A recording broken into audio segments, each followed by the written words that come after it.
Nate Carpenter, Doug Byerly. We are live here. It's Central Mountain on the mountain, week 10 on the road. We hope you're tuning in tonight. Listen, before we get any further, there's been some clickbait out there today on social media that there is no game tonight. So click that subscribe button. Let people know that they can tune into Bear Country 999 on the YouTube channel. Get the word out. They can tune into this last regular season game before the district playoffs. And also you can hear us on 99.9 FM.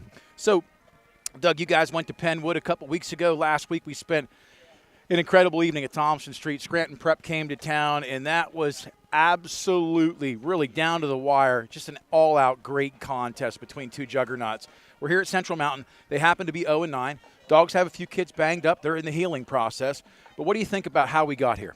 Well, again, we want to give a shout-out to our pregame sponsor, and it says postgame on the screen, but it is pregame, of course, here. Country Berry Shack, Lyra and her crew, Allegheny Street, Jersey Shore, doing the pregame all season long. Of course, our Joe's Equipment kickoff, Weary's Pine Creek Inn, and Weary's Painting and Contracting halftime, and then Todd Rischel, player of the game, and, of course, our Susquehanna Transit out-of-town scoreboard. Coach Hale already has all of the scores plugged in there. Nate, you mentioned it is week 10. We won't go through all of the weeks. Central Mountain is 0-9. They have not been particularly competitive, but this is a rivalry game, only 10 miles apart for the schools, so the battle of Route 220, so to speak. Central Mountain at times has played Jersey Shore tough in the past couple years. We'll see how it all plays out here at Malinak Stadium tonight. But you're right, the game last week at Thompson Street against Scranton Prep was really good. Scranton Prep is really good. I found it interesting that they were so good running the football in a variety of ways, and you called it bad. They don't do anything really fancy, so it'll be interesting to me to see how they progress through the playoffs. Can they continue to be a little bit one-faceted and still advance? But, boy, they have the athletes. That was the best team we saw top to bottom in regard to athleticism. Absolutely. Again, nothing against Shamokin. Shamokin is bigger physically. Yeah. Hopefully we'll see them in a couple of weeks if Jersey Shore can get the win against Selinsgrove in the first round of District 4 4A playoffs next week. So we're not counting our chickens before they're hatched. But Scranton Prep, really good.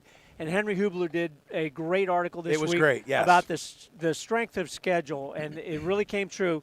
And if the Bulldogs can get a win tonight, it'll kind of go with the predictions we had at the beginning of the year. If you could go 7-3 and be relatively healthy going into the playoffs, you could have a chance to do some damage there. So we'll see how it all plays out tonight here against Central Mountain. Well, they're certainly resilient. They're certainly battle-tested. And, again, this is a week where you come in, you still want to execute. You don't want to develop bad habits. You don't want to be hyper-penalized. You want to execute in the special teams game. Make those improvements that you need to make. But the reality is we're here tonight on the road with Vince, and we got Coach Sean Hale. And alongside myself, Doug, we're gonna be right back after this Tom Gravish interview. Again, it's always great to pick his brain, and he gives us a peek behind the curtain. You're listening to Jersey Shore High School football on the Bear Country Sports Network and CentralPASports.com. Dave Winkleman and the team at Anchor Realty in Lock Haven are always one step ahead of their competition. Anchor, a full-service real estate company serving Lycoming, Clinton, and Center counties with top-level personnel that can help you buy or sell. Community-oriented, ready to help you when you need it. Anchor Realty, 57 Bellefonte Avenue, Lock Haven, 570-858-0777. Remember, home is where you drop your anchor. It seems like there's an automotive parts store on every corner, and they all probably have the part or product you need. But do they know what you need? And do they know they have it? For automotive parts and knowledge, come to the automotive parts store that has automotive experience, Napa Auto Parts. The staff at Napa Auto Parts has the experience to answer your questions and make sure you get what you need. Napa Auto Parts, Hogan Boulevard, Mill Hall, and Bridge Street, Jersey Shore. Napa Auto Parts, Central PA's trusted source for automotive parts and knowledge for generations. It's time for an insurance review. Every now and then you need to know you're getting the best coverage at the best price. So here's a phone number, 570-865-5191. State Farm agent Jason Eberhardt will give you an overview and make recommendations on how you can protect yourself and your family. Auto, home, life, health, property, or business, it's Eberhardt State Farm. Available online at insurejerseyshore.com. Eberhardt State Farm, their new offices, 600 Allegheny Street, Jersey Shore. Caring for customers with old school values. That's X Agway in Jersey Shore. They have been providing home and ag products for decades. Lawn and garden, pets, wild birds, or supplies for around the home or farm. Make it X Agway. 8 till 5 weekdays till noon Saturday. 112 Harris Street in Jersey Shore. 570-398-2770 for X Agway in Jersey Shore. Everything you need in one place. Jiffy Market in Jersey Shore. Now your first choice for great hot food, breakfast sandwiches, bagels, French toast sticks, boneless wings, hash browns, garbage fries, and taco wraps. PA lottery tickets and skill games and ATM fresh-made sandwiches, meat and cheese by the pound, snacks, candy, slushies, and more. All at Jiffy Market. Everything you need in one place. Across from the post office in downtown Jersey Shore. Stop and shop. Jiffy Market in Delhi. A proud supporter of the Jersey Shore Bulldogs, TLC Fuels is a family-owned local business. Established in 1998, TLC Fuels serves residential, farm, and commercial customers from their Jersey Shore location just off of Route 220 at the Pine Creek exit. From fuel oil to diesel fuel and gasoline, TLC Fuels has thrived on a consistent dedication to you and your family. Call 570-753-5722 today. Nate Carpenter, Bear Country Sports and CentralPASports.com. Tom Gravish, it's always a great day to be a Bulldog. Thanks for joining us tonight. It sure is. Thank you. You know, I think about the gauntlet this year. I think about all the teams you've played, and, you know, there's an amazing article Henry wrote this past. You're going to see it if you haven't read it already. It was in the newspaper today. So just a great article about what it takes to prepare yourself to be playoff ready and to be resilient and to learn some valuable lessons throughout your season. A lot of people thought you were crazy scheduling some of these. The reality is, Scranton Prep came to town on senior night last week. What an absolute contest that was. Well, you want to talk about last week a little bit? Yeah, hey, they're a fantastic program. We knew that going in. You know what I mean? And they had some of their own reservations about wanting to play us. You know what I mean? They realized that, we've been in the playoffs before. But you hate to be on the losing end of it. But when we scheduled for 2024, we took on some juggernauts. We knew it wouldn't be easy, but we were going to try to have fun with it, win as many games as possible. We approached the season like we could win them all, one win at a time, 1 week at a time. It just wasn't so. But, hats off to our players for embracing that type of schedule. We played some very, very tough teams that our school's probably never played in history. Playing the defending runner-up in Dallas in an opening game at Dallas, proceeding right to playing Delaware Valley with their money, with their tradition.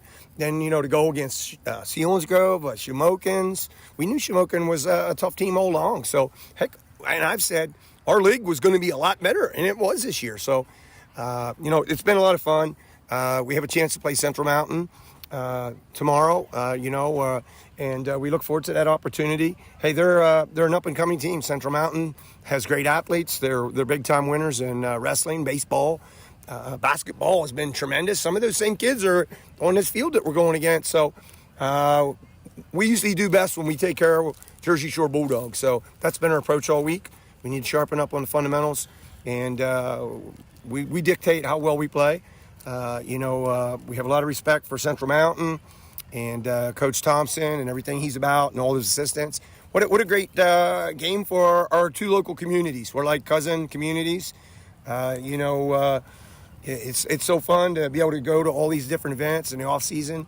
Whether Jersey Shore's playing them in baseball, we had a great game down here last year in baseball against them. Whether it was basketball, wrestling, softball. We always have great contests with Central Mountain. Brings out great crowds. Some of the people on both teams have, married in or they're related. Doesn't get any better than that. And we look forward to going to a great facility. They always, great surface, great stadium, lights, field house. We'll be excited to go there. Let's talk real quick about the evolution of the offense. I think it was this past week that I saw a few more wrinkles sprinkled in.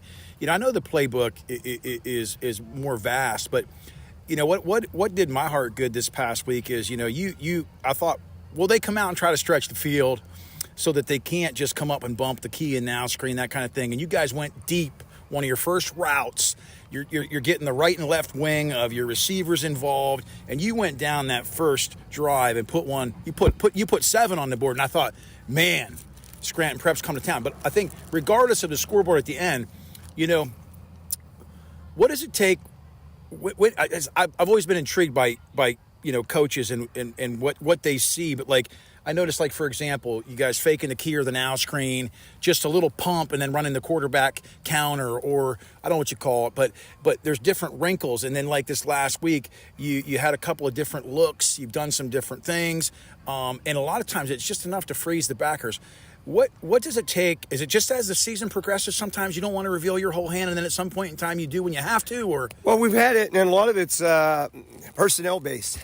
This year, for whatever reason, whether it's been a little nagging injury where someone could play defense, but maybe not could go both ways, or someone wasn't available for the last couple of weeks at running back.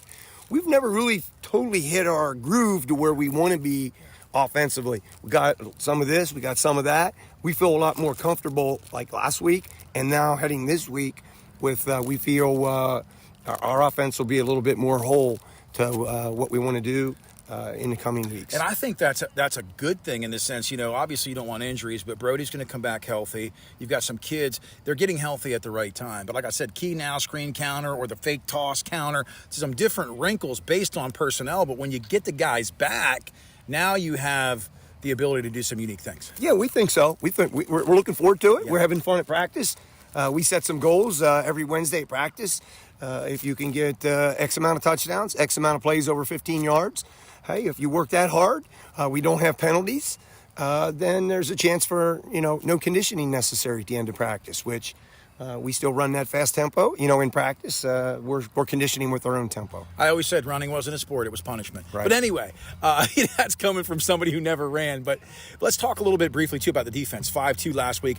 There's times where you'll take your ends and, basically replace a backer. You'll bounce them out a little bit, But I've loved to see, like, the 5-2. When you've gone up against some of these potent offenses and beefy lines and, just athletic kids, you guys have even thrown some wrinkles in the 5-2. What have you liked about the fact that you've bent but not broken this year, even defensively? Absolutely. And the same thing, in personnel, based on defense, there's games where, hey, this kid couldn't play or this kid couldn't play. He was close to playing, wasn't 100%.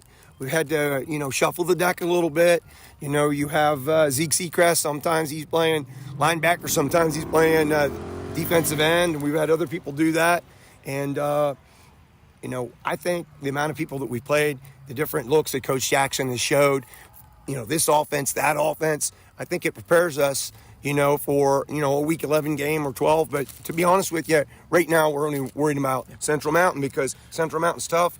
They're really they're 4A, but they're a 5A program with their enrollment over the past years, and they have 5A looking guys. And but we feel comfortable.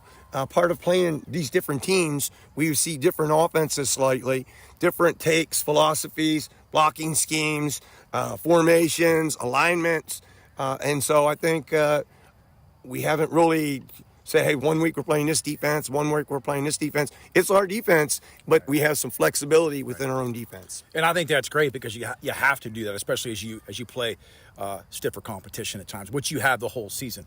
Let's talk briefly about one thing without giving the keys to the kingdom away and revealing the full hand. You're keeping your cards close to your vest, obviously. But what's one thing that you've liked about the maturation of the team, and then what's one thing that you think, man, if we can get this part right, we're going to be a force to reckon with down the road? Yeah, I think the one to get back is our health, and we're closer to that with the health. So I think we can be that team that we wanted to be all along. Also, I like our kids just practice hard. They keep practicing hard, staying positive with each other, and you just keep pounding that rock. We say that during the course of a game, but throughout that season, Joe Paterno used to say, you keep hustling, keep hustling, keep hustling, keep hustling from week to week, from play to play, from game to game, and stay positive. Good things are going to happen for you. Well, listen, it was a great senior night last week. Good luck on the road tonight. 7 p.m. kickoff, Central Mountain Wildcats. Can't wait. It's always a great day to be a Bulldog. It sure is. Thank you very much. Thank you. Thanks, Nate. Since 1925, Erie Insurance has been providing protection, auto, home, life, business, and flood insurance, annuities too. Get a great price and the service you expect from your local Erie agent, Fager Insurance Agency in Lock Haven, serving the area for the last 57 years. Find out why over 90% of Erie Insurance customers renew year after year. Call 570-748-3570 to get a free quote. Fager Insurance Agency, 511 East Church Street, Lock Haven. Hey, hometown fans. You know Journey Bank as your trusted local bank. But did you know we're also the biggest cheerleader for our community's youth? From athletes competing under the Friday night lights, to students excelling in the classroom, to talented teen stars singing center stage, we're investing in the future of our young people. At Journey Bank, we're committed to helping our kids score big in every aspect of life. Journey Bank, where dreams are nurtured and futures are built. Journey Bank, proud supporter of our local youth. B.A. Meixel is a local residential and commercial electrical contractor. With over 14 years serving central Pennsylvania, B.A. Meixel has built up relationships with hundreds of home and business owners in Jersey Shore and beyond. Trust B.A. Meixel's trained electricians for all of your electrical needs. Take advantage of their industry-leading guarantees. 570-398-7837 today to find out more. B.A. Meixel Electric, a proud supporter of Jersey Shore sports. Reliable. That word sums up Hollick's Coal and Oil in Jersey Shore. Stocked and ready to go for fall and winter, Hollick's Coal and Oil is a phone call away. 570-398-1190. A fixture in the community for the last 74 years, Hollick's Coal and Oil will fill you up shortly after you call. Hollick's Coal and Oil in Jersey Shore. 570-398-1190. Always supporting the Jersey Shore Bulldogs, it's the Twilight Diner in Loganton, open 7 days and featuring a full menu, breakfast, lunch, and dinner, and daily specials. So good people ask for their food by name, and they bring that great taste on the road with the Twilight Diner on wheels. And now at this area's newest venue for weddings, reunions, and gatherings, Miller's Barn in Tylersville. Hold your next event in the middle of Amish country. Twilight Diner, 603 North Mill Street, Loganton. 570-725-3911 for takeout. Fred Ham Disposal has proudly served the community with residential and commercial trash removal for the last 55 years. They're a family-owned company that cares about the environment and their customers, providing extensive trash removal and recycling options. Their fleet of trucks provide reliable pickup service, and they give you a chance to pay your bill online. Fred Ham Disposal, here for you. Call 570-398-1814. Fred Ham Disposal. WQBR 99.9 FM. Nate Carpenter, Doug Byerly, we are back in the saddle. Here we are. Hello, welcome to the broadcast. As you can see, it's twilight here tonight. The lights are on. We're at Central Mountain. We appreciate you tuning in with us. And let me get back in this picture there. But we appreciate you tuning in. It is Week 10, and I'll tell you what, this turf up here, absolutely beautiful. It wasn't too many years ago they replaced it. You know, the band was out here. It's senior night. It's just awesome, Doug, to get the privilege to come out and be a part of the community by and large. And you know what? I don't know how many games it's been. We've had a lot of senior nights on the schedule this year. Certainly have. Don Malinak Stadium here, Central Mountain High School. Really is a great venue. Often is a choice if District 6 hosts one of the playoff games. This is often the site if they're playing somebody from the East, yep. District 4 or District 2. Great field house there, so we're hoping for something down the road for Jersey Shore, very similar. Weather is fantastic. Clear, a little brisk tonight, upper 50s, low 60s, but knock on wood, no rain, etc. We should be good. You'll see when Jersey Shore comes out, a little bit new of his jersey wrinkle, so white jerseys, black pants tonight. I've never had that combo. Doug, you spoiled it. Really I haven't seen the present. Nice. Really nice. And under the tree. Really nice. And then Central Mountain goes with a blue with some gray numbers. Nice Wildcat on the helmet. Nice uniforms there as well. But we'll give a heads up. So their numbers are very hard to see. Gray numbers. Yeah. We'll do our best, as we always do. But obviously we focus on Jersey Shore. Just a quick tidbit.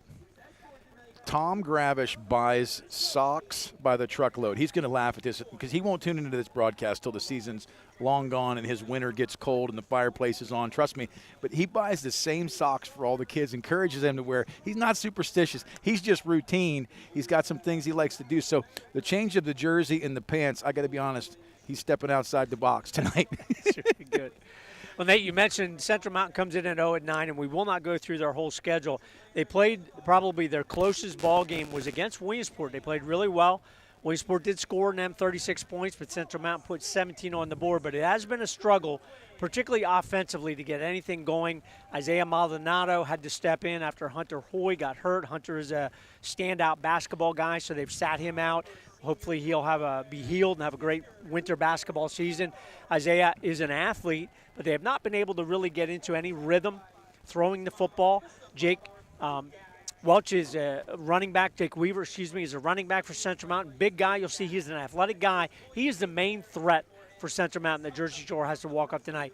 What you will see is Jersey Shore has about 10 guys in street clothes, in the jerseys, but not in uniform tonight. Probably the biggest one is Slate Sechrist is sitting out tonight. Slate is a guy that obviously plays both ways, kind of been banged up from the middle of the season on, so maybe a precautionary measure. He is sitting out tonight, so that will be a big loss, and you'll see a change. Number 54 will be Zeke Sechrist, will go from the running back position, we believe, to the line to replace Slate tonight, so that will be a change. We'll talk about that as the game goes on. Yeah, absolutely. You know, the personnel thing has been a thing. Like this week in the interview, I was having a hard time formulating questions, so I was trying to pick Tom's brain a little bit.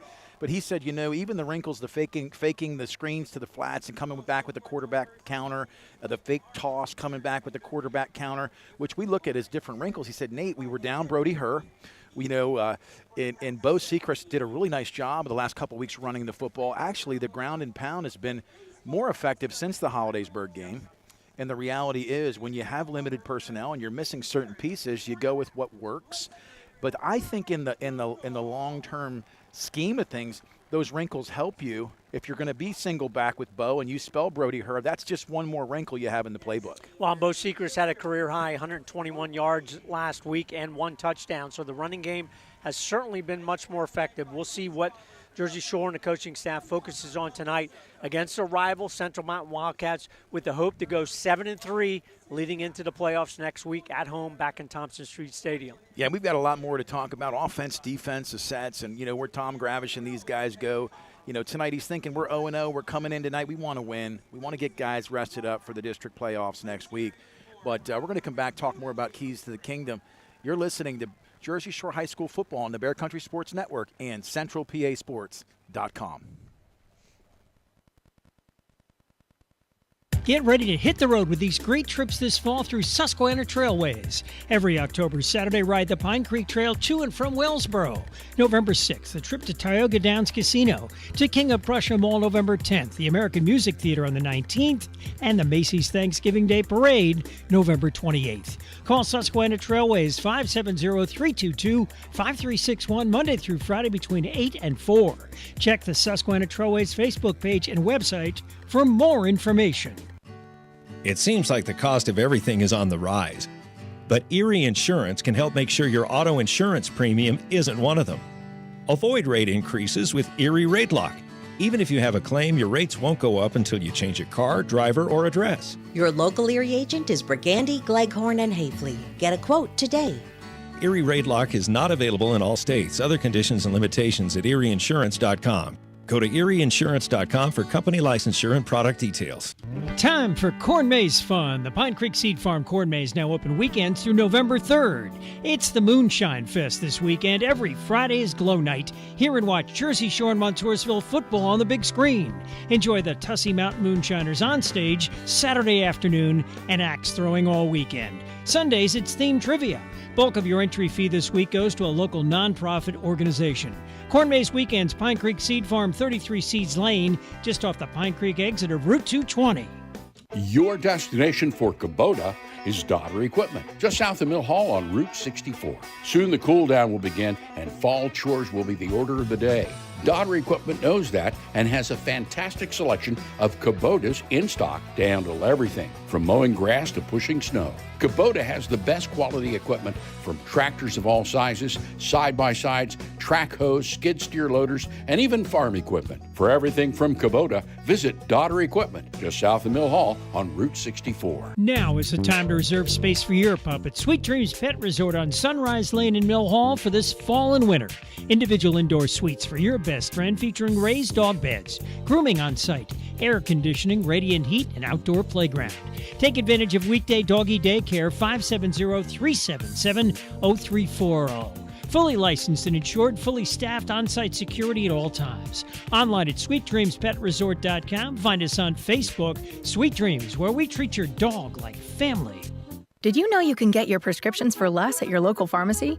You can with GoodRx. It's the free app that can save you money on your medications. Just search for your prescription, choose the pharmacy and the price that works best for you, and then show your GoodRx coupon to your pharmacist at the drop-off counter. GoodRx works at over 70,000 pharmacies, including Walmart, Rite Aid, and Walgreens, and it works whether you have insurance or not. It's easy to save. Next time you drop off your prescription, check GoodRx. To start saving today, go to goodrx.com. GoodRx is not insurance. WQBR 99.9 FM. Want to score big with your financial future? At Evergreen Wealth Solutions, we're the MVPs of financial planning, helping you tackle your goals with a winning strategy. Call Todd Rischel, certified financial planner, and get in the game. Real people serving real people, we manage your assets as if they were our own. 570-601-6960, 570-601-6960. Let Todd Rischel be the quarterback of your financial planning strategy. Evergreen Wealth Solutions in Williamsport. Hey campers, Graham here from C.H. Waltz Outdoor and RV. Don't store your old RV another winter. Save thousands on a new camper this fall, and we'll store it for free. We have a great selection of 2023 and 2024 models with end-of-season pricing. So buy now, and when you're ready to camp next spring, we'll have your new camper ready. Visit us in the beautiful Pine Creek Valley or browse online at chwaltzoutdoor.com. Adventure awaits at C.H. Waltz Outdoor and RV. 41 years serving the Jersey Shore community. All Round Tire, your hometown service and tire sales center. Family owned and operated, All Round Tire features Cooper, many other tire brands including Michelin and Firestone. Make us your first choice not only for passenger, light truck, farm, and ag tires, but also for service, brakes, exhaust, belts, and hoses, and we offer the only vulcanized flat repairs in the area. PA State Inspection 2, open weekdays 8 till 5, Saturday till noon. All Round Tire, Cement Hollow Road, Jersey Shore.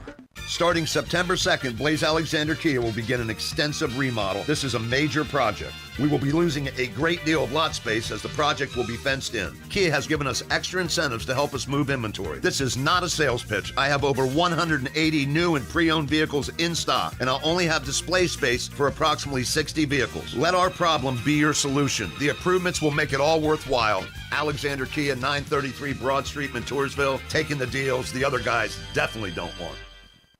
Life moves pretty fast, and so does technology. So we should be proud that after over 40 years, Reese's Print Shop in Lock Haven still provides excellent work for everyone in Bear Country. So many other print shops have closed their doors, but Randy Reese still offers digital and offset printing at competitive prices, and they're fast. Reese's Print Shop, 70 Main Street, Lock Haven. Stop in, email randy@reesesprintshop.com or call 570-748-6528. Reese's Print Shop. See what we can do for you or your company.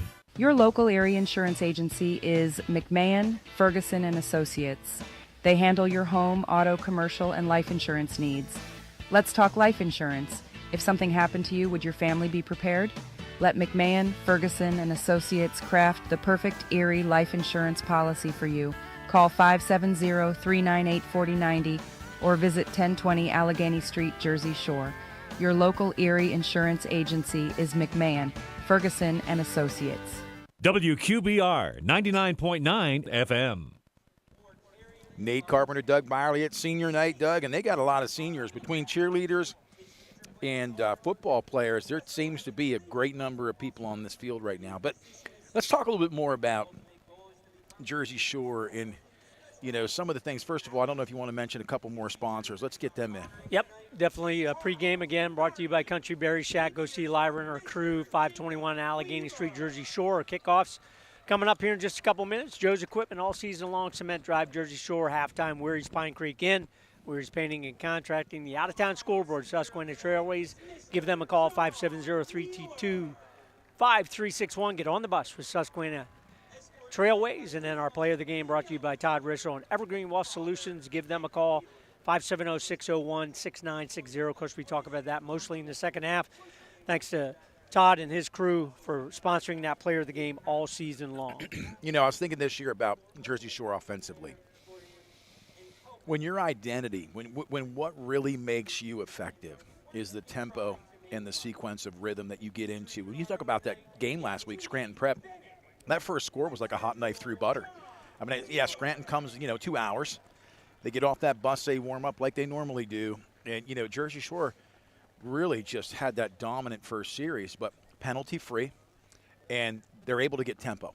And I don't care how much film you watch, it's hard to keep and match the tempo. You get exhausted even in your first series. I think if there's one area I'd love to see them clean things up a little bit is the penalties, just simply for the tempo. Now, I don't think they're hyper-penalized, probably no more than most teams, but when it affects your tempo and your rhythm, it is an Achilles heel. Certainly does, and Shore does come into the game pretty prolific on the scoring side, 36.2, over 400 yards per game at 410.2.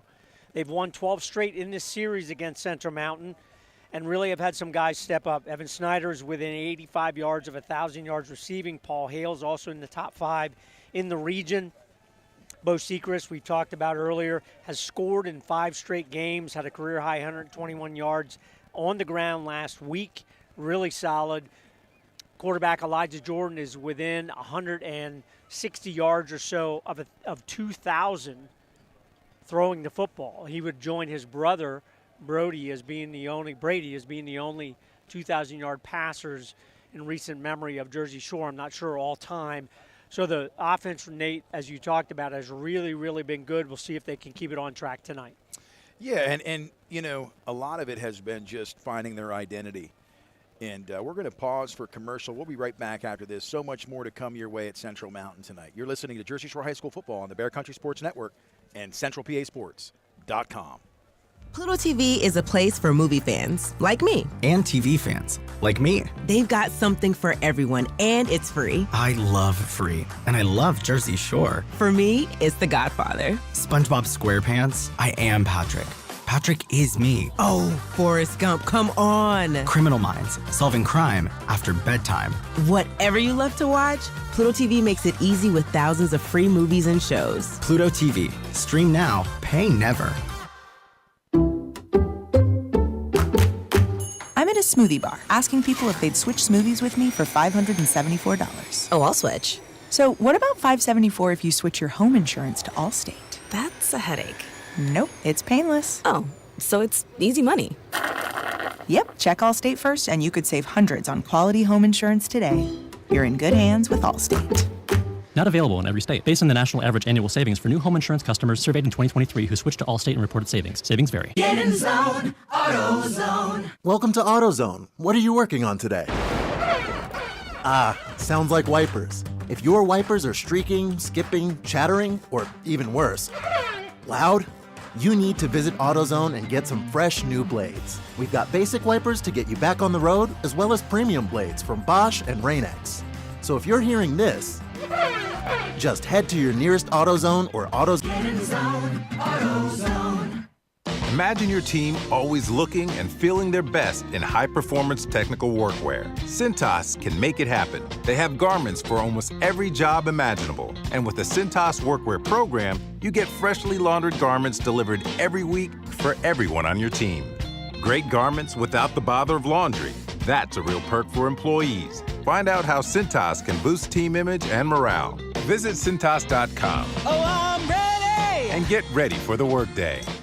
Grab your chance at the new scratch-off ticket, Witches Brew Bucks, giving you a chance at 10 top prizes of $100,000. You must be at least 18 years old to play. The Pennsylvania Lottery again generated more than $1 billion last year for programs for older Pennsylvanians. Visit our Facebook page, Bear Country 99.9 FM WQBR, and get your chance to win Witches Brew Bucks scratch-off tickets. Like the page, like the post, then sign up to win. From the Bear.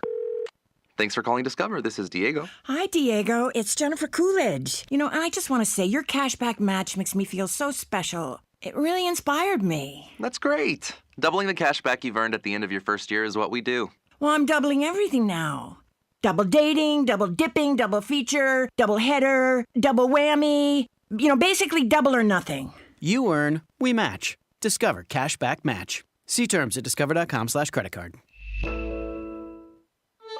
Now your ideas don't have to wait. Now they have everything they need to come to life. Dell Technologies and Intel are creating technology that loves ideas, loves expanding your business, evolving your passions. We push what technology can do, so great ideas can happen right now. Find out how to bring your ideas to life at Dell.com. Welcome to now. Check it out, the new iPhone 16 Pro with Apple Intelligence and camera control for easy access. At Verizon, you can get it when you trade in any phone from one of their top brands. Any? Any. Even if it's 4 years old? Yeah. Even if it's 4 years old and I drop it on the sidewalk? Yep. Even if it's 4 years old and I drop it on the sidewalk, then a scooter runs it over, so now it's not just old and cracked, but shattered? With Verizon, the answer is always yes. New and existing customers can trade in any phone from one of our top brands in any condition for the new iPhone 16 Pro with Unlimited Ultimate. Trade-in terms apply. See Verizon.com for details. Your home, your family, your moments. First Alert is reminding you to be prepared and install smoke and carbon monoxide alarms on every level and in every bedroom of your home. Don't forget to add First Alert fire extinguishers on every level, plus the kitchen. And know how to use them. Protection is key to help protect life's moments, and First Alert is your partner through it all. Get fire safety you can trust by visiting firstalert.com and Bear Country 99.9 FM. We're back just moments away from the first quarter kickoff. Jersey Shore will receive. Coach Hale got the nod. It's going to be a great night here. Perfect weather. It's about 55 degrees here in Mill Hall, Pennsylvania. Just up the road, only about a 20-minute commute tonight. And believe me, we've been all over the state this year covering these Bulldogs. Road trips to Dallas, out near Altoona, to Hollidaysburg, to Penwood in Philadelphia, also to Shikellamy, and now tonight to Central Mountain. So ending the year with the closest road game. So the Bulldogs come in tonight. Obviously, captains are coming to the field. Doug, I'm going to let you cover the captains tonight as we are just moments away from kickoff. Yep, for Central Mountain, number 8, Hunter Hoy. 26 is Bodor. 57 is Coakley. And number 19, Kyle Corman, very nice ball player for Central Mountain. For Jersey Shore, Elijah Jordan, Paul Hale, Brody Hurt, good to see him back, and Owen Vandruff. And as you talked about, we did not see the coin toss prior to the game, but Central Mountain won the toss and deferred. Jersey Shore will take the kickoff going right to left on your YouTube screen. Bobby Lynn is out there in the white hat, referee for tonight's ball game. He's a Lock Haven University Hall of Famer, Williamsport High native, been officiating football, baseball, basketball for many, many years. Bobby Lynn talked to him on the walk-in. Super good guy. Said he's first time he's had Jersey Shore this year. Looking forward to seeing what they can do. And Nate, we're looking forward to seeing what the Bulldogs can do. Get back on track here. Get that high-scoring, hopefully, offense on board early in this ball game. Yeah, it's going to be exciting. Just trying to adjust the eyes tonight here, Doug. A little dark here up top of the press box, but we're going to do the best to bring you an excellent football game. Central Mountain will kick off. The Dogs, I tell you what, Doug, you talked about the black pants with the orange and white stripe and the white tops. They're looking rather dapper tonight. Yeah, nice color scheme there. Again, the Bulldogs come in averaging 36.2 points per game, 410.2 yards on the offensive side, giving up 239, giving up about 19 points per game, 18.9 officially. Again, number 54 is Zeke Sechrist tonight. Down back deep, you'll see Paul Hale, Brody Herr, ready to receive this kickoff here tonight in Don Malinak Stadium. Yep, and the kicking duties tonight all night long, have at least all season long. Micah Carson, number 17, has been doing the kicking duties. The Bulldogs ready to return. Going to want to watch the onside kick, and we're underway first quarter here in Mill Hall. It's a short kick to the second tier. It's fumbled, but picked up immediately Bo Sechrist down around the outside. Does anybody make a tackle? Arm tackles. He gets away. Gets clear out past the 45 to the 47-yard line. Great return. Those short kickoffs, even last week against Scranton Prep, they really do yield pretty good field position for the offensive team. Great field position there for the Bulldogs. Just on their side of the 50, they actually marked them down a little bit shorter than it looked initially at the 47. We'll see what happens tonight. Elijah Jordan's going to start the game under center, trying to get used to these black pants. Brody Herr and Bo Sechrist in the backfield. It's the counter. Nobody home. Cuts back up the middle. First down and more. Big carry by Bo Sechrist. That hole was a truck-size hole. Really nice job there on the left side by Dubs Bloom, number 77, leading the way. Zach Myers has moved over to that left guard spot. That play has really been efficient. Brody Herr deep in the backfield after 3 weeks. Good to see him back. Right to left. Evan Snyder, it's the toss. Does Brody Herr get the corner? He does. 40, 35, and then some. He looked quick, Doug. He looks like he's got a little medicine for those wounds over the last couple weeks, having some time off. Well, you would think Brody definitely excited to be back. Really good balance there along the sidelines, able to hurdle a defender, pick up another first down for the Bulldogs. 1st and 10 Dogs. They're knocking on the door here, 32-yard line. Elijah Jordan under center, singles right. He trips. He's down before he could even hand that off. Got caught up. Looked like one of our linemen attempted to pull and got caught up in some of that confusion inside, some footwork. So Larson at the center position. Again, Zach Myers at the left guard. Dubs Bloom, number 77, on the right side. And then Braden Swales and Owen Vandruff. Luke Thompson at the tight end on the right side of the Jersey Shore offensive line. Central Mountain got 4 down, walking a backer up here. He's going to roll right as Elijah Jordan. He's got Evan Snyder all alone. Does it get there? Evan Snyder deep, and that's going to be a flag. No. Wow. That should have been a flag. Contact right there at the point where Evan Snyder was trying to make a play on the football. A little bit overthrown, no flag there. So going to bring up 3rd and long here for the Bulldogs. Be interesting to see early in the ball game if it is 4-down territory. So trips left. We'll see if they go to the key or the now screen. In the gun, Elijah Jordan. He's gonna look up top. Does he have a man open? He's gonna roll. He's got lots of green. 45, 35, 30. Cuts back. 25. So he's gonna be about 3 yards short, Doug, of the first down. 4th and 3, but they're in 4-down territory. Nice tackle there at the end by the Central Mountain player to keep that from being a first down by Elijah Jordan. So 4th and about, long 3 here for the Bulldogs early in the ball game.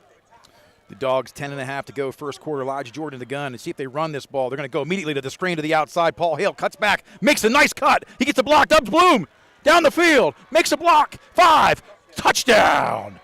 Did you see Dubs downfield? That's impressive. When you finish a play like that, I don't care. Normally we get a lineman out here in the flats. They make that quick crack at about the 5 to 7 yard marker. Dubs Bloom went the whole way downfield.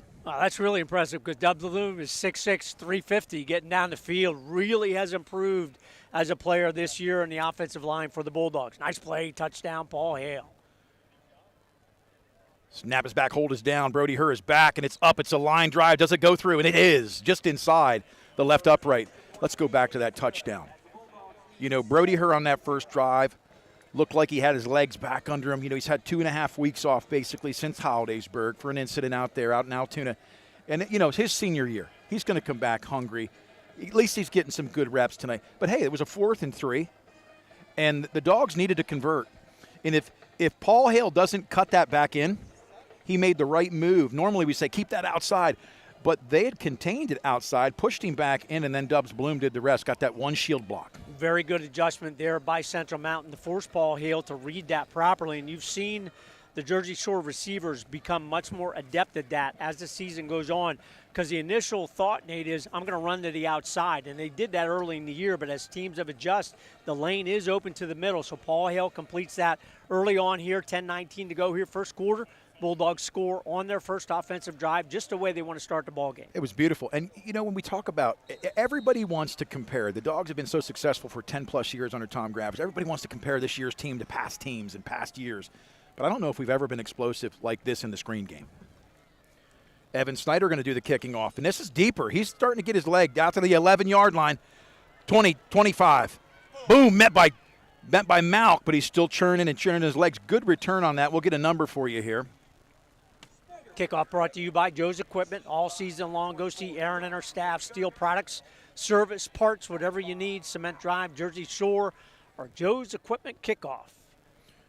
And those numbers are not easy to read. They're very tough. Nice uniforms for Central Mountain. I like the scheme, but boy, those great numbers. Very, very hard.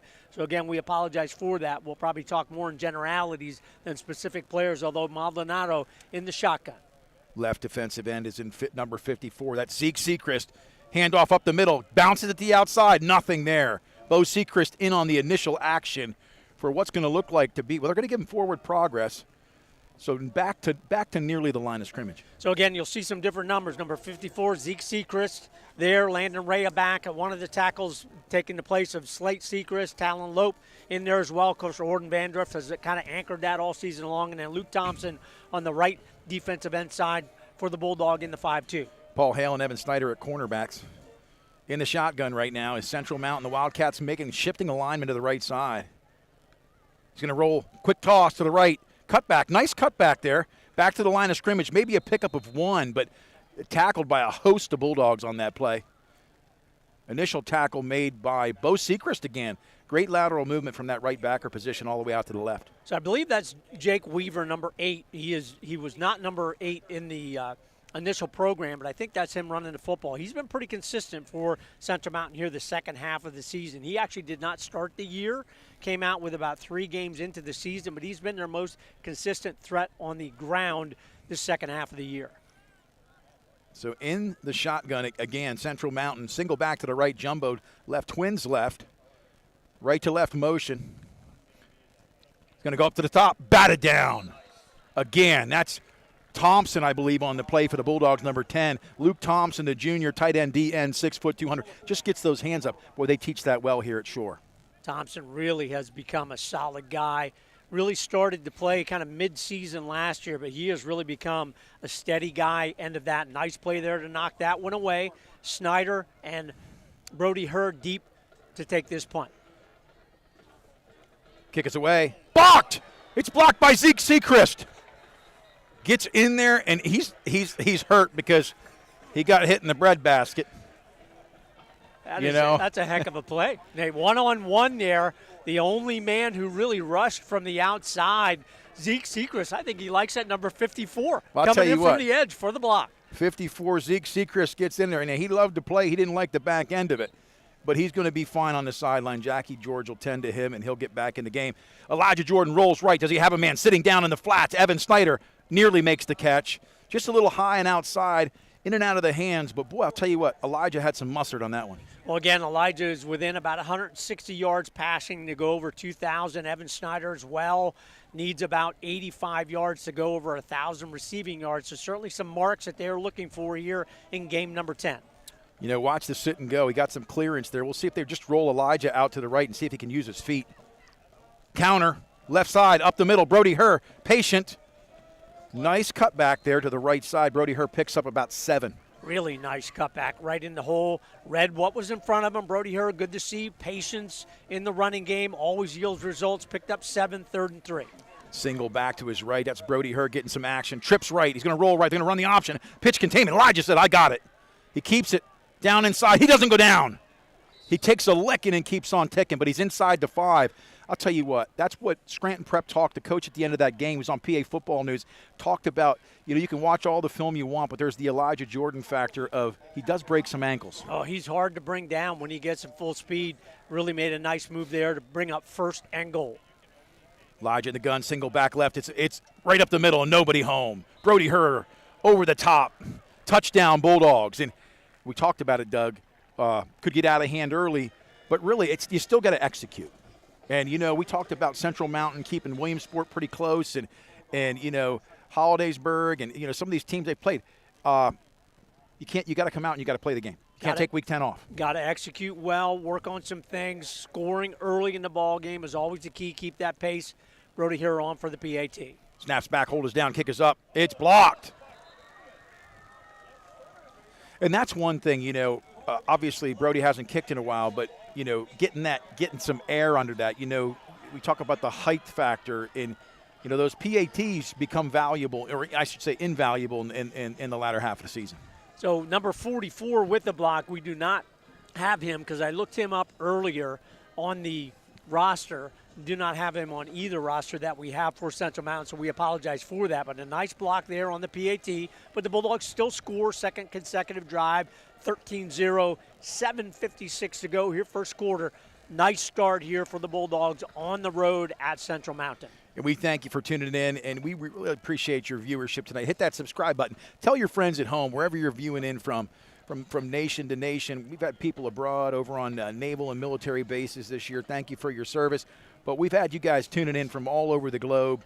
Let people know the Dogs are on the screen tonight here at Bear Country 999. And thanks again to our sponsors and our viewership. We'll be letting you know where people are tuning in from really quick. And, again, the kick goes out of bounds, and that's just, again, a mistake. It's a 35-yard line. But hopefully they can clean that up. Well, you've talked about Evan Snyder. He's really become pretty consistent in the running game, but that one just off the side of the foot. Central Mountain, I'm sure, will take it at the 35. Again, Joe's Equipment kickoff. Go see Aaron and her staff all season long. We appreciate that sponsorship. Again, playoffs coming up. Looks like it's going to be, I think, regardless of what happens tonight with Selinsgrove Danville, Jersey Shore will host Selinsgrove in the first round of the District 4 4A playoffs next week. Oh, they are going to make them re-kick it. Wow. Yeah, and, to be honest with you, I don't know why more teams don't do that. It'd be different if we had consistent kicks landing in the end zone. We talked about the kicking game. Dallas had an incredible leg, and Hollidaysburg had an incredible leg. We've got great special teams, but when you put that ball out of bounds, now you're kicking instead of the 40, you're kicking from the 35, and you just don't want to give teams the edge in that aspect of special teams because in tight games it can come back to haunt you. Well, in Central Mountain, you want to give your kids a chance for a return and a big play, for sure. Absolutely. Evan Snyder going to boot this one. He gets into it down to the 11 or 12 with minus the 5, 20, 25, 30, out to the 35. He's still moving. Nice return on the play there.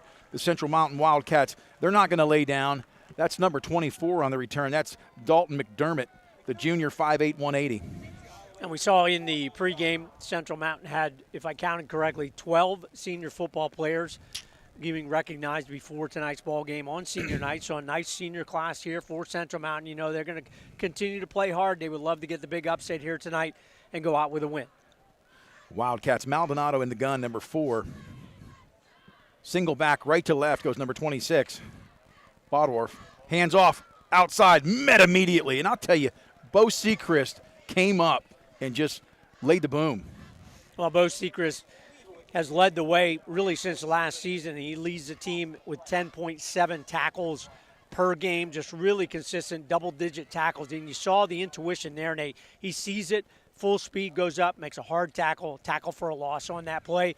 He is sidelined there by Brody Herr, and then in the backfield, Evan Snyder, Elijah Jordan, Nolan Pauling, and Paul Hale in the backfield for the defensive side. Alex Jackson, 5'2". Second down, loss of 3 on the play. Second and 13, 7:09 first quarter. Dogs up 13-0. Maldonado in the gun, single left. He's going to roll to the right. Batted down again. I'll tell you, you said it. He wears 54 well. He really does. I tell you, probably the only thing that we haven't seen, Trent Severino has played so well from that spot the last 3 or 4 ball games. Now he's going to spell Zeke Sechrist. Again, they're going to shift all of those guys in there and really give some people an opportunity to get the reps. Again, Talon Lope, number 55 at the nose guard, and Landon Ram moving over to the defensive tackle position. So these kind of plays prior to the playoffs, very, very important. Huge. The depth, the experience. Coach Hale was talking before the game about these guys getting the reps they need to have the second and third tier ready when need be. In the gun, Maldonado, it's third down and 13.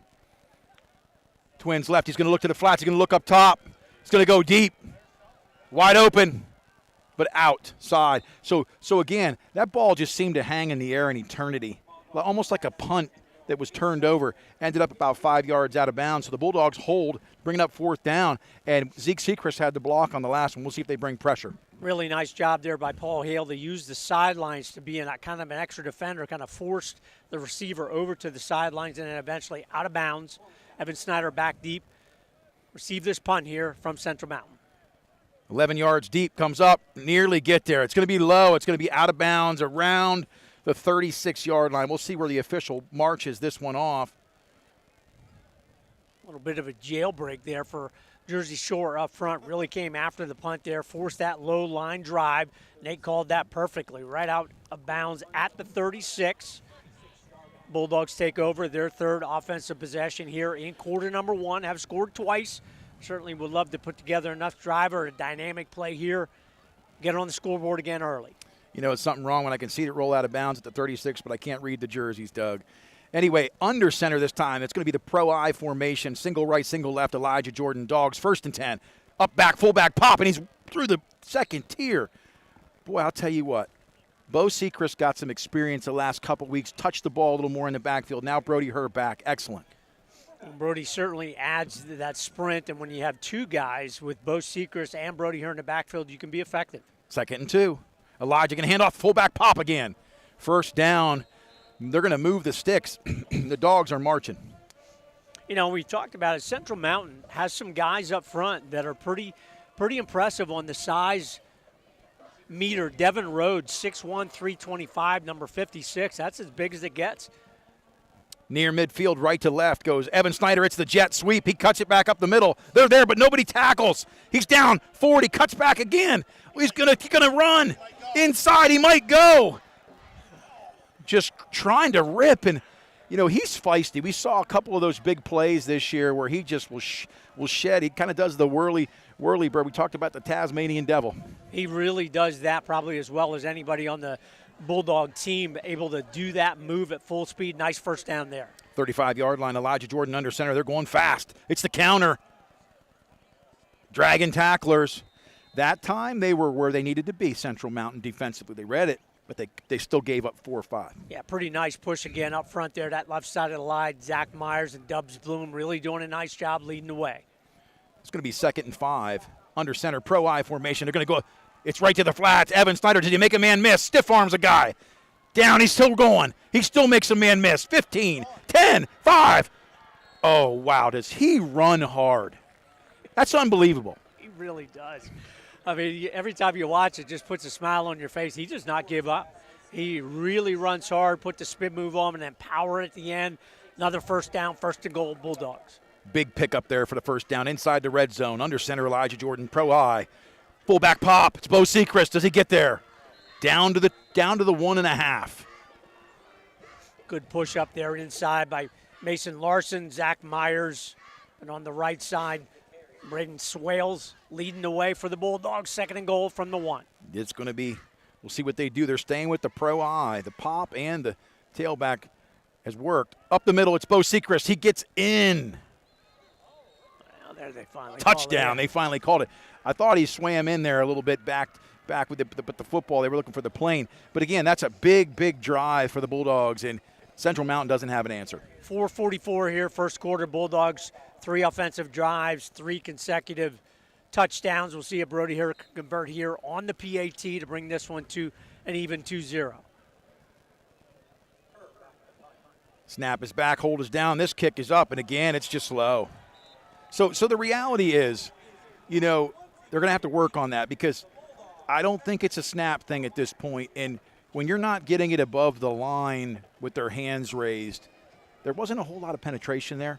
So we'll see if they can't fix those wrinkles. Yeah, pretty nice vertical there by Central Mountain. But again, Brody's been off of the field in regard to the kicking game for the last couple weeks. And game is different from the practice field. So definitely we'll have to iron that out. 2nd consecutive miss on the PAT for the Bulldogs. But they'll take the 3 consecutive drives and 3 touchdowns here in quarter number 1.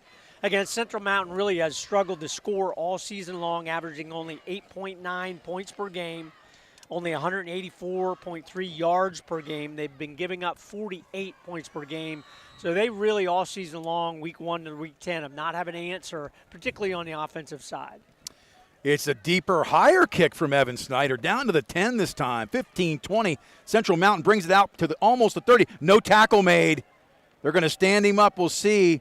Maybe a hold. It looked like Luke Thompson was drugged to the ground around the 30, but we'll see what the flags are all about. Yeah, flags come in from the backside. That normally is a hold unless it's a face mask that we really can't see here once they get in that internal scrum.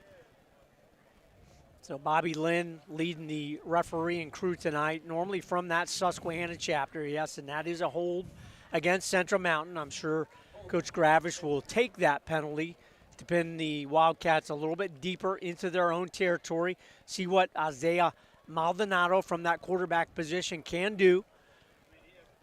Again, they have a couple of nice wide receivers. Gavin Heverly, only a sophomore, 5'6". He's a small guy, 120, number 23. They've gone to him a number of times in the past couple weeks, particularly in the second half of ball games. So that penalty, Nate, sets them back 1st and 10 from their own 20. Maldonado is going to be at quarterback again. He's number 4. He's in the gun, single back to his left. They've got twins to the left and a tight to the right. 20-yard line. They fake the jet sweep. It's the quarterback keep. Maldonado gets outside. Initial block, a pickup of about 5 on that, 4 to 5 yards. So nice scamper by Maldonado. Really did a nice job there of pinning Thompson inside there. Really nice block, and then the wide receiver was out on Paul Hale. Paul was not able to get around him, so that's a first really positive offensive play there for the Wildcats. They'll take that, bringing up 2nd and 5. Shout out to Steve Watts tuning in tonight from Colorado. Right to left motion. It's 2nd and 4. Maldonado in the shotgun. Looks like they move, but no, it's the jet. Boom, Zeke is there. What an incredible, for a sophomore, we've just seen him evolve and really grow. Well, what happened early in the year, Zeke Sechrist was at that left end position, but then he moved to the linebacker position when Brody Hare was banged up a little bit and then was out for those past couple games. That brought in Trent Severino, who played really, really well. But you can see the skills from Zeke Sechrist. Again, only a sophomore. I think that's his position where he's the most effective on the defensive side for the Bulldogs. Yeah, he's been a tough out for most linemen. And getting the experience as a backer has helped this year. They're going to walk him back a little bit. The linebacker replace. In the gun, Maldonado, right to left motion. He's going to keep it. Maldonado's going to keep it in the Wildcat, but Zeke is there, turns him back up in. Tackle finally made on the back end, but Zeke made the pursuit go in. Tackle on the play, that's 55 for the Bulldogs. We'll get you. Talon Lope there you from go. That nose guard position. That's a nice play to come out from the center of that line there. There you can see Maldonado's athleticism. He does a nice job to get that pickup, but still with the sack by Sechrist, still brings up 4th and 4. Wildcats going to punt this one away. Back deep to receive. It's going to be a low kick. Does Elijah get there? He doesn't. He walks away. Didn't get the bounce he wanted, and as a result, he wasn't going to risk it up 19-0, risk that fumble and give up that field position. Yeah, when you saw that kick initially, I thought that one was going to sail out of bounds, but then it kind of stayed in there and did not get the hop that Jordan was looking for. Bulldogs will take that field position just inside their own 40, officially at the 39. 4th offensive possession. We'll see if the Bulldogs can keep it on a streak here, get this one in for another score. In the shotgun, Elijah Jordan, 1st and 10. It's the 39-yard line. Trips right. He's going to go to the screen. Outside, picked up Evan Snyder. Does he get the block? He does. Gets away. Down the sideline he goes, 45. Get out of bounds. And I only say that because this is not where you want to get injured at this point in the season. He does get out of bounds, but, those 2nd and 3rd efforts sometimes, they can turn out on the bad side too. Really nice blocks out there by Luke Ryan and Carson Watkins, springing Snyder for a 1st down. In the shotgun, Jordan, it's 1st and 10. Past midfield. He's going to look up top. Nobody home. He's going to keep it. Deep, he's wide open. Paul Hale. Into the end zone he goes. Touchdown. What looks like a broken play. What Paul Hale did there, he just put his hand up. He said, hey, I'll get separation. Elijah stepped up in the pocket just enough to buy himself some time. What a nice throw. Well, what's really nice to see is that the lineman did not give up and go downfield, because we've seen that a couple times when Jordan scrambles. They were able to be disciplined, stayed where they were supposed to be within a couple yards of the line of scrimmage, 39 yards, pass play touchdown. Nobody out here on Paul Hale. Elijah Jordan's going to keep it, but Central Mountain did not have anybody out on Paul Hale, and Elijah Jordan walks in. But, you talked about the lineman downfield. I want to go back to that for just a second. That's a disciplined thing, and if there's ever a time it'd be a play like that, the first thing I did was look back for laundry, and there were no flags on the field. So hats off to the linemen for the Bulldogs. Really nice job. The 2-point conversion, Jordan on the run there, converts, gets back a couple of those PATs, makes the score 27 Bulldogs, Wildcats 0. Still in the first quarter, 2:08 to go. That's the efficiency that you want to see, though. Offensively, where you can mix it up on the ground, through the air, get different people involved, score on 4 consecutive possessions, open the ball game. That's pretty nice, Nate. It is, and it's nice to see that it's in the end game. It's in the deep pass on a broken, really not a broken play as much as they contained Elijah. He steps up, buys himself a second longer. Deep, they've thrown the ball to the flats, and they've run the football well. This one down in 20. It's going to roll out of bounds around the 12. We'll see if they elect. The last time they asked him to re-kick, and they took it out to the 40. So what's Central Mountain have to lose? Nothing. Yeah, I wouldn't be surprised if they make them re-kick it again. And Bulldogs were kind of running off the field. Now they're stopping just to see what the official will do. Again, they can take it at the 35, or they can make them re-kick it. They got out to the 40 last time. Again, Joe's Equipment Kickoffs brought to you all season long. Give Aaron and her crew a call, 570-398-1391. They declined that penalty, so Wildcats will take over at their own 35, 1st and 10. They are trailing by 27. Hey, quick shout out to Anthony Bradley out in Arizona watching the game tonight with your father who played at Ohio State. Glad you guys are tuning in. It is exciting to be a Bulldog. It's always a great day to be a Bulldog where tradition never graduates. And Central Mountain looking to get something started here on 2 minutes and 8 seconds, first quarter in the gun. Maldonado. Motion. Maldonado's going to look to the flats right away. It's up in the air. Nearly picked. Boy, when that ball gets up there, even momentarily, you're licking your chops as a corner or a linebacker. Yeah, I thought of that just before that play, that something that Jersey Shore, while the defense has played pretty well, even though they've given up some points to some very good teams, they've not really had a lot of turnovers that have turned immediately into points. Interception return, pick sixes, fumbles, etc. Almost won on that play. Be really nice to see the defense get rewarded for their solid play with a score tonight. Absolutely. Bulldogs right now, it's 2nd and 10. Defense to 5-2, Alex Jackson front. Maldonado in the shotgun, 35-yard line. Twins right. Hands the ball off immediately. Decent push initially, but that hole closed awful quick. And really, I thought they might give him a yard, but it's going to be either 3rd and a long 9 or 3rd and 10. Really have to give a shout out to Owen Vandruff, number 62 for the Bulldogs. He really has been a solid guy on the defensive line. And that was something that he kind of grew into last year. Again, about midseason on, he started to play some defensive snaps.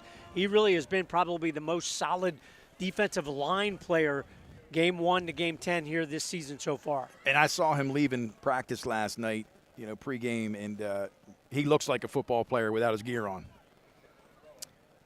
3rd and 9. Maldonado in the shotgun. They're going to go to the air. Maldonado's going to roll left. He's hemmed in right to the flats. Just nothing there.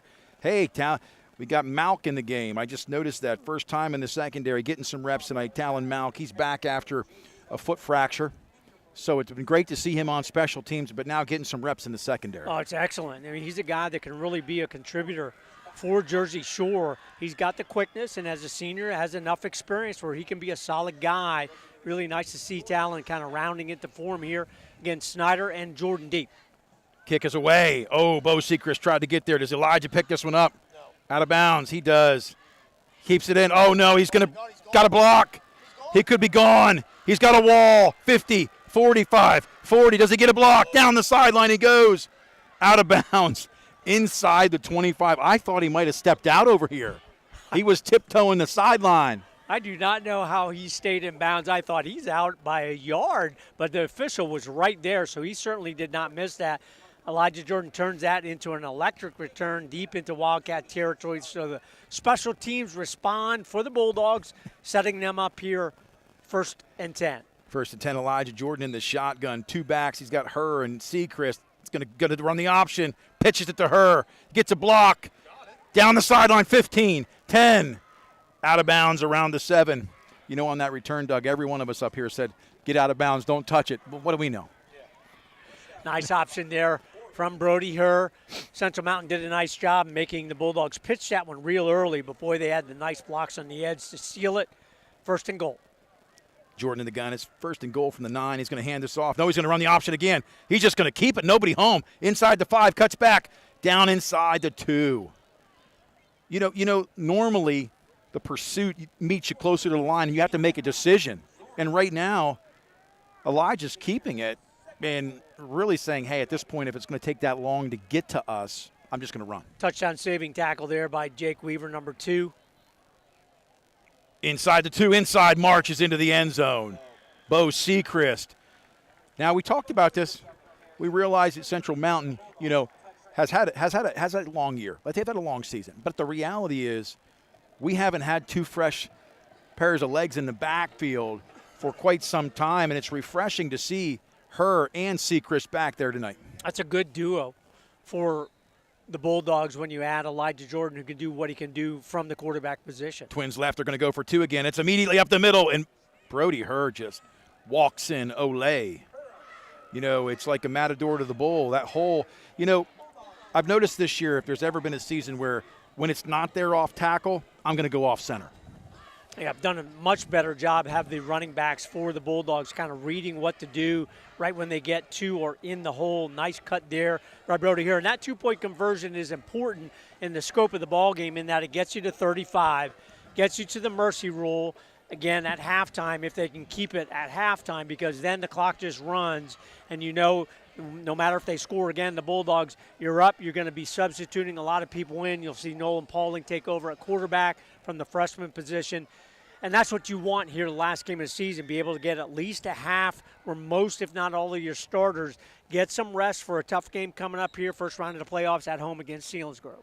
Shout out to Jim Carpenter tonight. Thanks again for all the time of possession and plays that you do. Coach Chris Davis, he's downstairs underneath us wondering what all the racket is up on the roof. It's us, Chris, and appreciate all you do with stats and so much more. And to Vince and to Coach Hale. We're here at Central Mountain. It's 35-0, 19 seconds to go. This Evan Snyder kick goes down. This one's going to bounce. Picked up at the 10-yard line. 15, 20. Do they pursue it? Malk is there. Initial tackle by Malk. You're hungry to play. It's a really nice play. Breakdown. He saw where it was going, under control. Talon Malk, really super job there on the special teams. Again, shout out to all of our sponsors, Joe's Equipment, with that kickoff. It's all around tire. Please make sure you take a look at the YouTube screen, see all of the logos of our sponsors on there all season long. You want to make sure you patronize them as much as you can. We really appreciate their sponsorship this season. Severino nursing some things, but he's in the game now tonight on the other end. Zeke Sechrist gets a blow. In the gun, Maldonado, it's 1st and 10, 25-yard line. He's going to keep it. He gets outside Severino, but the cleanup crew is there on the tackle. There's Brody Herr initially, along with number 53. That's Landon Rhea. And he really can go lateral, too. Oh, really nice job there. And if you saw that on film, Severino, and that will be the last play of the first quarter. We'll come back to that. Thought you were listening to Jersey Shore Bulldog High School football on the Bear Country Sports Network and CentralPASports.com. Oh, my gosh, Doug. My feet are killing me. Grab your chance at the new scratch-off ticket, Witches Brew Bucks, giving you a chance at 10 top prizes of $100,000. You must be at least 18 years old to play. The Pennsylvania Lottery again generated more than $1 billion last year for programs for older Pennsylvanians. Visit our Facebook page, Bear Country 99.9 FM WQBR, and get your chance to win Witches Brew Bucks scratch-off tickets. Like the page, like the post, then sign up to win. From the Bear. WQBR 99.9 FM. Hey, if you're just tuning in tonight, thanks again for tuning in here. Jersey Shore High School Bulldog football. It's been an awesome year. If the Dogs win tonight, they go to 7-3 with their only losses this year to Shamokin by 2, Hollidaysburg by 2, with a chance to win that game in the last 22 seconds, but they fumbled at the half-yard line. And then, of course, last week, Scranton Prep came to town. Phenomenal football team. Expect to see some of these names along with the likes of Dallas and even Del Val competing at the 5A level in the playoffs. But 35-0, Doug, and we're here in Mill Hall tonight. Just want to comment again, Trent Severino, really nice play there. If you watch that one on video, kind of contained the blocker, took him on, got a hand on the running back, but then allowed his teammates to come in and make a nice tackle. Again, Trent Severino really solid from that defensive end position. Nice play there.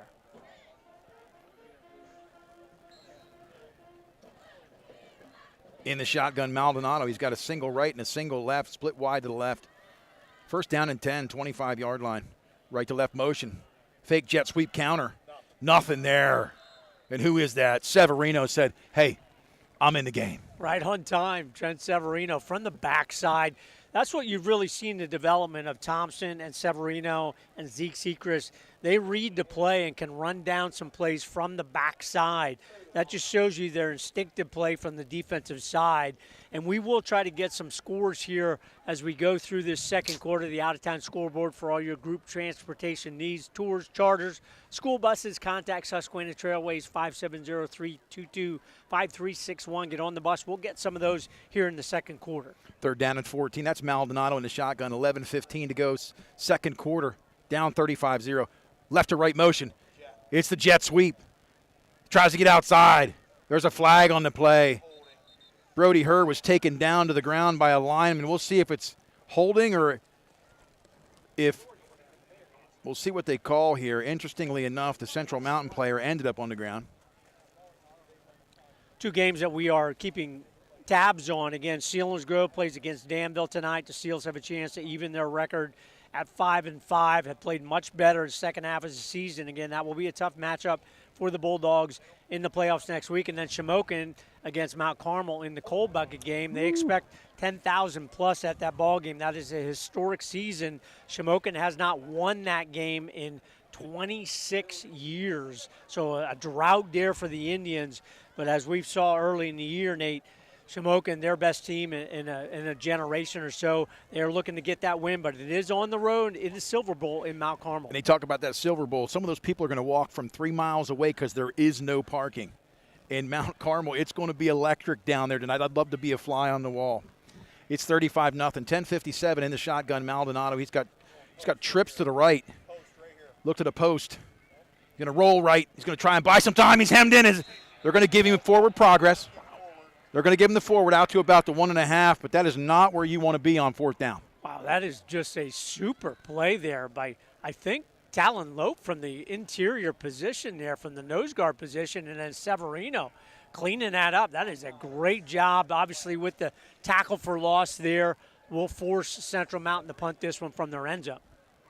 Yeah, I thought it was fourth. They still got 3 up there, but they got a punter back. So, yeah, just haven't updated yet. You know what they say on those standardized tests, always stick with your first gut. But I've been wrong before. So on the back line, the punting team, it's fumbled. He gets it off, it's low. Evan Snyder picks it up like a basketball player, dribbles it down the sideline, back to the middle, cuts it back to the left. He's got a wall. He's gone. 10, 5, pylon. Is he in? They call him down at the inch mark. Listen, Doug, you're laughing. It's How good. is he out of bounds at the half-yard line? My goodness. You want to give him the touchdown just for the effort. I mean, come on now. But a great play by Evan Snyder, but the official marks it officially. Now they're coming back to talk, well, we have an injured player down. He did not see that. Oh, Doug, I said, my goodness, how did he not get in there? I said he stretches for the pylon, and you're like, they got him down at the 6-inch mark. Oh, that is tough for Evan Snyder. Oh. I tell you, nice punt return there. Good hands on the pickup, on that worm burner, so to speak, on the turf there. Nice rush there by Central Mountain to force that poor punt by the Wildcats. So the Bulldogs will take over literally 6-inch line, halfway there, half-yard line. They will take over after the special teams. That player for Central Mountain is up under his own power, will come off. Bulldogs first and goal. Absolutely, and shout out to all the support this year. Thank you to David Frabel and all you've done with the snacks for the road and just the thoughtfulness. Central Mountain punts that. That ball was a dart, about 10 feet off the ground, rugby style. Hey, Malk's in at tailback, Nate. Malkson going to get some reps at tailback, according to Coach Hale, and yes, he is. So hats off to Coach Gravish for getting him some reps, not only on specials, but defense and offense. It's the toss to Malk, and he gets in. That's a nice reward for Malk because, he missed that whole middle part of the season with that foot injury after week number 2. For him to get himself back in shape, get a couple carries in the ball game, and get a touchdown out of it, that's nice. They're going to try the PAT now. They've got a couple 2-point conversions to get a couple of those missed singles back. Elijah Jordan gets the hold down. This kick is up. This kick is low as well. Yeah, so the operation for the PAT is not good right now, and that is something you definitely want to iron out between now and next week in that first round of the playoffs because that is important. You're going to need to have that consistency, but with the score all set up by the Punt return by Evan Snyder. Bulldogs 41, Wildcats 0, 9:57 to go here in the first half. You know, we talked about breaking the will of teams this year. In Jersey Shore, a couple of games, you know, the Williamsport team played tough, but they broke the back of Williamsport early in that game. And then down at Shikellami's played a couple teams tough this year, broke their will. There's just been some games where, and tonight's another night like that. I mean, 41-0 with 10 to go here, second quarter. It's nice to see Tom not only getting some of the regulars this season a break, but also getting the likes of Malk into the game. And I think for me, it's a feel-good story when you see a Zeke Sechrist in a new position tonight dominating. You see Brody Herr come back after three weeks dominating. You see Malk come in tonight dominating. You see Severino come back into the game. Everybody that seems to be out and comes back in is making plays. No, they certainly are. Again, our Joe's Equipment kickoff coming up here by Evan Snyder. This one's a little bit deeper. Snyder gets this one down to the 12, out to the 20, takes it down the sideline, cut back in. Bo Sechrist, the initial pursuit and pushback was again 54. That's Zeke Sechrist. Malk in there as well on that special teams. He's really been solid. And once Coach kind of gets this one underway, we're going to ask him to get that out-of-town scoreboard, see if we can get an update on two scores, the Selinsgrove-Danville score and that cold bucket game, Shamokin at Mount Carmel. That's just rings. That's just a nice ring, you know, the cold bucket bowl. I'd like to see what that thing looks like. No, really neat. Coach is dialing it up here. Those are the two that we obviously want to pay attention to because those are teams in our 4A class. Danville leads Selinsgrove 21-0. It's toss left. Boy, the pursuit is there from Paul Hale on the lateral side to Luke Thompson. And I believe that's number 30, Cash Harrett. He's always better than a check. And then Shamokin leads Mount Carmel early in that one, 14-0. So the Indians trying to wrap up a perfect season, their first chance at a 10-0 season since early in the 1990s, 1991. And they would be certainly the top-ranked team here in District 4 4A, and they will be a handful if the Bulldogs get to see them again at Kent Memorial Stadium in a couple weeks. We will see. And how about Troy, ranked number 1 in AA, and how about Danville, ranked number 1 in AAA? I mean, District 4 is hot this year. Yep, we're going to do some out-of-town scoreboards again, brought to you by Susquehanna Trailways. Give them a call, 570-322-5361. Get on the bus with Susquehanna Trailways. So we gave you the Selinsgrove-Danville score, the Mount Carmel Shamokin score. Warrior run 7-6 over Milton. Muncie-Hughesville tied at 7. That's a good rivalry game as well. Southern over Schick, 26-6. Lowestoft-Montoursville in the Battle of the Bridge. Troy 33-0 over Canton. I tell you, Troy, they are very, very good. Legitimate AA state title contender there. Mifflinburg-Lewisburg tied at Mifflinburg going for their 5th win in a row. That is the, well, we're going to have to go back to that. That's a rivalry game as well. Can't think of that. Hollidaysburg 28-14. Lime Mountain 23-0 over Susquehanna. Bald Eagle trailing Somerset 14-8. A little bit of a disappointing season for BEA thus far.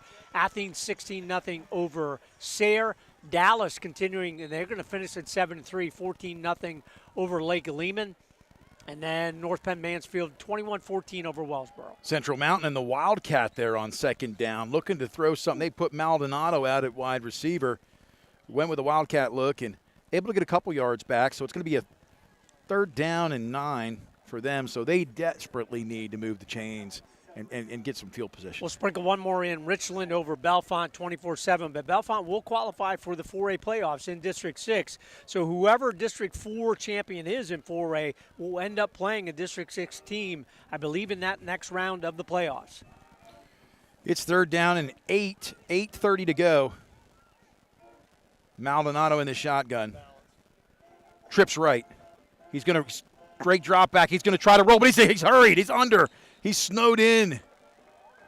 Wow, just what seemed like time to throw. It was over. I believe that was Bo Sechrist from the linebacker position. Or that was Talon Mount. They're Talon Lope, excuse me. They are giving him the kudos on the top of the helmet there. So that rush from the nose guard position by the freshman. Again, Talon Mount, number 55, only a freshman with the sack there. Paul Hale back to receive this one, spelling Elijah Jordan and Evan Snyder, along with Malk. This one is kicked away, Malk's way. They're going to let it hit. Going to roll out of bounds. right around the 48-yard line. They're going to call it the 47, so great field position for the Bulldogs. So the Wildcats took the option, just punt it away from the returners. Just punt it to the side, take whatever yardage you can get, even if it's a short one. Do not give the opposing team an opportunity for a dynamic play in the special teams, but obviously gives the Bulldogs a short field here at the 43. We'll see how soon we see Nolan Pauling at quarterback. Elijah Jordan in the shotgun, trips right. He's going to go to the flats. It's the screen. Evan Snyder breaks away 30. Down inside near the 25. They're going to mark him down right around the 26-yard line. They're working really hard to get Evan Snyder that 85 yards or so to get to 1,000 receiving yards on the year. He comes up a little gimpy there. After that play, he's going to have to come off. And you would hope maybe they even if he's not at that mark, get him out of there, get him healthy, because, boy, you're going to need all of your frontline players here in the next week or two in the playoffs. First down and 10. Evan Snyder comes up lame on that last play, a little gimpy, in the gun, two backs. Immediately to Bo Sechrist off the right side, 20, down inside the 20. Nice carry on first down for the Bulldogs. I believe that was a tackle there by number 24 for McDermott for Central Mountain. Nice gain there, though, by Bo Sechrist. Going to be trips left. They're going to put Bo Sechrist out at short slot on the left side in the gun. Elijah Jordan, single back. Brody Herr going to go immediately to the flats again. Paul Hale makes another man miss. What a run. Down inside the 20. And Dad's yelling, go down. You know, all those moves for a pickup of roughly 3. Pretty well defended there by Central Mountain, so they cut off the initial lane and then really the secondary lane by Paul Hill on that play. Look for the push play here now where they fake that screen and run the inside guy off. We'll see. They're going to go with two backs. It's 3rd and 3. Could be 4-down territory. Elijah going to run the option. He keeps it. Nobody home. 15, 10. He's going to walk in. Nope. Cuts back outside around the 6-yard line. And I have no idea. I mean, that tackle took place near the concession stand. Wow, that's 15 yards out of bounds. I don't think it was a malicious tackle. He kind of had his hands on him and then threw him down. Did the defender there to Elijah Jordan, but well after the play. So that will be half the distance, so it'll be 1st and goal for the Bulldogs inside the 5. And you're not kidding. I was walking over there before the game. They have this field. It's a lot wider when they've redone it for soccer, and it's beautiful. They have a great soccer program here. And, yeah, like you said, that's 15 yards. And I don't know whether he just lost his spatial relationship, but you just don't want to see Elijah get injured. Two backs, twins right, handoff immediately, Bo Sechrist, and just, you know, he's untouched. And he's in there. And so that's a touchdown for the Bulldogs. 6:13 to go. That makes it 47-0.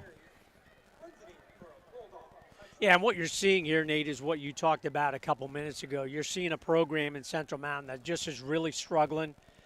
They really can't stop anybody on the ground, and then when you add in the pass plays and the special teams plays, it's kind of deflating for them. They just kind of given up when the Bulldogs get inside the 5.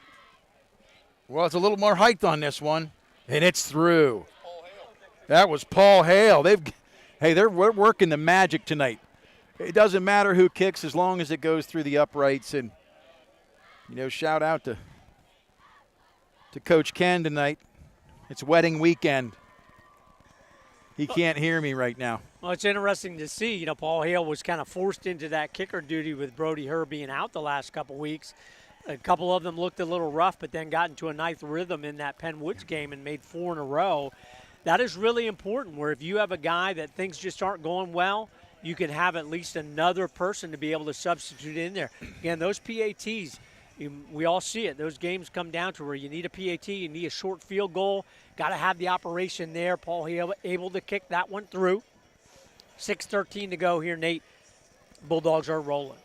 You know, and this is the time we talked about the season being a season where the Dogs had to play a lot more games this year, 4 quarters deep. You know, maybe in previous seasons, some of those undefeated years, they were out by halftime, and I don't think that hurts them this year. I don't think the strength of schedule hurts them, and I certainly don't think it hurts to be giving other guys reps periodically throughout the year, as we talked about before. Paul Hale's going to kick this one. This one's a little bit deep. It's going to hit the ground at 20. Immediately picked up outside.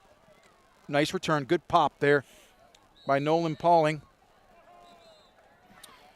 And that's one of those plays where contact was made inside, but you almost can't slow your momentum down. It's not dirty, but it's out of bounds, and so the official says, hey, throws that flag. But it's hard to let up when your momentum has you going that way. Yeah, Pauling and Cash Harrod in on the tackle there. Yeah, certainly that was one where you probably could have let it go if you were the official, but they call it on the other side.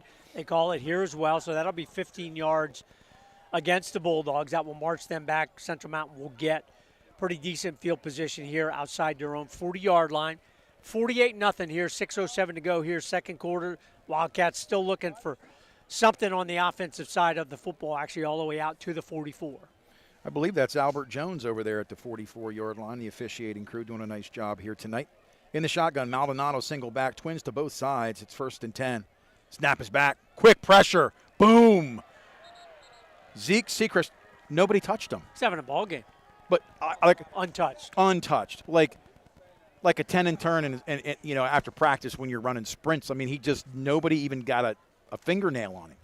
Well, and that's been kind of the problem for Central Mountain. Their line play has just not been very good. It's not been very consistent.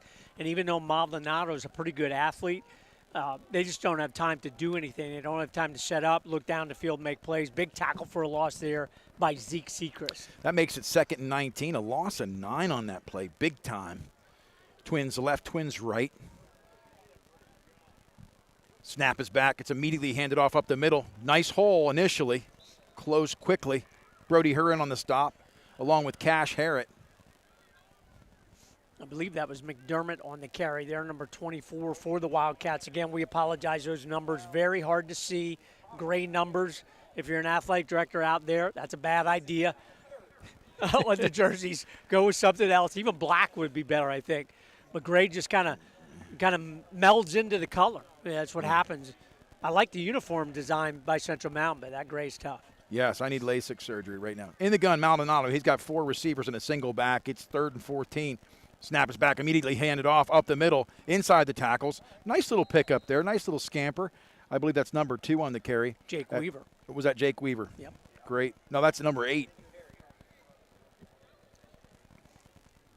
Yep, you're right. Yeah. I think he's wearing that number in tonight's ball game for senior night.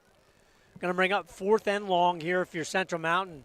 I'd go for it. I mean, why not? You just have trouble scoring. You score under 10 points a ball game. It's already 48-0 here before half. Just see what you can do. And it's one of those situations where Bulldogs doing a lot of what they've done conservatively on the ground. Maldonado is going to be in the gun. Tries to get a guy off the field. Not sure where to be. That's number 3, Serafini. Maldonado, he's getting hurried. Pressure. He's in trouble. Down at the 32-yard line. Again, it's like water through a sieve, Severino, Cash Harrod, Zeke Sechrist, all of them will get a piece of that sack, but Zeke Sechrist cleaning that one up in the end, and since that was on 4th and long, obviously the Bulldogs will take over in Wildcat territory at the 32, still 3:36 to go here before the break. Yeah, big break on that 4th down play. Central Mountain, as you said, electing to go for it, trying to make something happen, down 48-0. 3:36 to go in the gun. Elijah Jordan trips left. He's going to hand it off to Talon Malk, and there's nobody home. Again, pickup of at least 6 to 7 yards. They're going to give him 8 on that first down scamper. Really nice job there by the guys up front. Braden Swales, number 64, leading the way along with Palmentier, number 79, now in at the right tackle position for Owen Vandruff. Talon Laup as well now in that right tackle position. So shifting some guys here on the offensive line. Bulldogs have some left to right. It's going to be the jet sweep. Inside, that's Nolan Pauling. He's met inside the 15. He's hard to bring down. Great legs on him. He's only about 5'7", but he's feisty. Really impressed by Nolan Pauling. He's become a starter on the defensive side at safety. He has a future at the running back or quarterback position, and they will call on him next year early. That's a nice run. Well, you go from, Brady Jordan to Elijah Jordan, then to a Nolan Pauling. Very similar in their gift sets.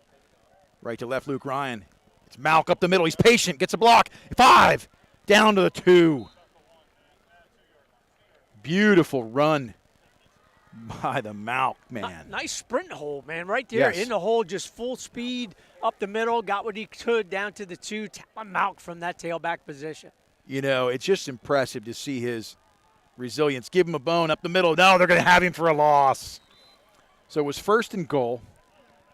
Malk now loses a couple, but, you know, Coach Gravish wants him to score again. Well, absolutely. Pounded in there, 2:14 to go here, running clock, second quarter. Bulldogs looking to punch another one in. Right hash mark. Malk again up the middle. Does he get a block? Down. Oh, he crossed the plane. Nope, he's at the half-yard line. They were going to signal. They almost went vertical. That's a nice push at the end of that by Malk and the offensive line. Dubs Bloom leading the way. Zach Myers as well. From that left-hand side, the boys are saying, come on, let's get this play, and they're wheeling it in. They want to get this one in. Well, you know, right now is where I promised Dubs Bloom all-you-can-eat spaghetti and run right behind him. You know what I'm saying? I mean, if I'm a running back, I'm whispering in his ear. At 340, I'm just like, hey. Maybe a little tush push here. Oh, it's Malk. The fullback in. So Malk went to fullback. Brody Hurd was a decoy. I like that. Touchdown Bulldogs. Malk has 2 on the night. You know, and his mom is responsible for my fall weight gain. She brings ice cream every Wednesday night, the Malk family, and they serve that ice cream, and I got to have that Nutty Buddy. I'm with you. I'd be the same. I'd be lining up for 2. Snap is back. Jordan with the hold. This kick is up. That one's up and deep on the roof. That's Paul Hale again. Oh, yeah. Yeah, Paul Hale with the PAT. I tell you, Central Mountain, you have to feel for him a little bit. Last week against Troy, again, a legitimate AA state title contending team. If they can get out of District 4, the Troy Trojans have a chance to win a state title. They really do. It was 56-3, I think, at halftime last week. Here it's 55-0. I tell you, Central Mountain really, last 2 weeks, Troy, Jersey Shore, Central Mountain just on the defensive side has really had no answer. Again, our Joe's Equipment kickoff coming up here, 570-398-1391. Go see Aaron and her crew, Steel Product Service. Player of the game coming up here in the second half. I have one in mind already. I think no matter what happens in the second half, brought to you by Todd Rischel and Evergreen Wealth Solutions. Give them a call, 570-601-6960. And please check out all of our sponsor logos on the YouTube channel, All Around Tire and all of the rest. Check them out. Really appreciate the sponsorships all season long. Paul Hale coming up with the kickoff. Paul Hale put one on the roof. Here he is, 40-yard line. This one's going a little bit deeper down inside the 20. Brought out to the 30. Met. So good pursuit by the special team, by the kicking team, in spite of the shorter kick. And, you know, we've really been impressed by the versatility of the offense and the reps. And, you know a team's battle-tested when you're seeing multiple backs get touches, multiple receivers get touches. You know, Elijah Jordan's always been one of those guys. He kind of makes things up, can ad-lib a lot at quarterback. And even on the defense now, you got Pauling in there. You got Carson Watkins at the corner now. Zach Myers as well in at a defensive tackle. So Dogs making some substitutions right now. In the gun, Maldonado with 2 backs. Back motions up to slot. They're going to run the op. Nope, fake. They're going to go back to the screen side, and boom, what a hit on the play. And who is that? Malk. Malk brought the lunch pail to work tonight. From that free safety position, just like you draw it up, you see the play in front of you, and then you react. We've seen Elijah Jordan kind of come up like she's shot out of a rocket to be able to do that. Nolan Pauling really has also become very adept at that. Really nice play there by Talamau. Ends up a tackle for a loss of about a yard. You know, there's, you know, when I played, I remembered, you know, a lot of athletic kids, a lot of players that I've played that were athletic. But, you know, Malk put his head right in the chest, right in the numbers. A very clean tackle in the flats. But, you know, just a perfect form on that last tackle. So hats off to Malk and his return. Right now, Central Mountain trying to get something going. 20 seconds on the clock, second quarter, near the halftime. It's fumbled, thrown to the flats, and it's short. It is a forward pass, so it is incomplete. Stops the clock with 17 to go. It's going to bring up a 3rd down and 11. Aiden Pat's in the ball game, also at that right end position, number 81. Nice to see Aiden in the ball game as well. Zeke Sechrist, well, I tell you, he's putting the ball game together. Carson Watkins in here at a corner, number 6. Love to see Carson get involved more in the offensive side. Again, we've talked about that the last couple weeks. Early in the year, he had some catches and some plays. Love to see Carson get more involved here. We'll see if that happens in the second half tonight. Maldonado in the gun. He's got a single left. He's got twins right. Single back. This could be the last play of the second quarter. We'll see. He does the run. He hands it off, 30-yard line, 35-yard line. Does he get out of bounds? He's going to stop the clock here, and he does. Out around the 40. They're going to mark him down around the 39. Nice pickup there for Central Mountain, but it's going to bring up 4th down again. 4th down and 2 or 3. And thing is here, if you throw it deep and it's incomplete, the Dogs have another crack at the end zone, which I highly doubt they'd take a rep at it. Probably take a knee, but the score is 55-0, 9.1 to go here, second quarter. Central Mountain may be punting. Shifting the personnel in, Watkins and Pauling in on that last play, and then Watkins drops deep to receive this punt. Again, nice to see Carson have that opportunity along with Talon Mount. Snap is back. Bobbled. Boy, that's low, too. Get away from it. Carson Watkins picks it up. Again, I'm not sure why on that. Of course, we questioned the Elijah Jordan, scoop and nearly score. You just don't want to develop bad habits, because if you don't get that correct bounce in a big game, it can haunt you. But I do like the fact, there have been some seasons past where we let a lot of punts hit the ground and roll out 15, 20 yards. I think of Selinsgrove last year, the 80 or 90-yard rollout that the Seals got off a great leg of a great punter who's now at LHU. Don't recall his name, but he was excellent. Carter Young. You got it. Yep, thought of that just off the top of my head. I'll take kickers for $250, Bob. You that? Got it, Doug. We got it, baby. A little jeopardy here nice. Tonight. Be surprised if the Bulldogs run a play. Probably take a knee here 1.8 seconds ago. Bulldogs up 55-0 here right before half. It's been a great half for the Bulldogs. Lots of touches to a lot of different personnel. I don't know what they're talking about right now. They're missing a man. Yeah, only have 10. They can snap it with 10, right? Well, you could snap it with 10. Yeah, you don't get a penalty if you only have 10. Yeah. You got 7 on the line. That's true. Snaps back, handoff immediately. That's Malk, and he gets a couple, and that's going to end the half. So we're going to go to the half. We're going to come back in just a few to talk about the halftime statistic, the out-of-town scoreboard, and so much more. Thanks again to our sponsors. It's 55-0 Bulldogs here in Mill Hall over the Central Mountain Wildcats. You're listening to Jersey Shore High School football on the Bear Country Sports Network and CentralPASports.com. Dave Winkleman and the team at Anchor Realty in Lock Haven are always one step ahead of their competition. Anchor, a full-service real estate company serving Lycoming, Clinton, and Center counties with top-level personnel that can help you buy or sell. Community-oriented, ready to help you when you need it. Anchor Realty, 57 Bellefonte Avenue, Lock Haven, 570-858-0777. Remember, home is where you drop your anchor. It seems like there's an automotive parts store on every corner, and they all probably have the part or product you need. But do they know what you need? And do they know they have it? For automotive parts and knowledge, come to the automotive parts store that has automotive experience, Napa Auto Parts. The staff at Napa Auto Parts has the experience to answer your questions and make sure you get what you need. Napa Auto Parts, Hogan Boulevard, Mill Hall, and Bridge Street, Jersey Shore. Napa Auto Parts, Central PA's trusted source for automotive parts and knowledge for generations. It's time for an insurance review. Every now and then you need to know you're getting the best coverage at the best price. So here's a phone number, 570-865-5191. State Farm agent Jason Eberhardt will give you an overview and make recommendations on how you can protect yourself and your family. Auto, home, life, health, property, or business, it's Eberhardt State Farm. Available online at InsureJerseyShore.com. Eberhard State Farm, their new offices, 600 Allegheny Street, Jersey Shore. Caring for customers with old school values. That's Ex-Agway in Jersey Shore. They have been providing home and ag products for decades. Lawn and garden, pets, wild birds, or supplies for around the home or farm. Make it Ex-Agway. 8 till 5 weekdays till noon Saturday. 112 Harris Street in Jersey Shore. 570-398-2770 for Ex-Agway in Jersey Shore.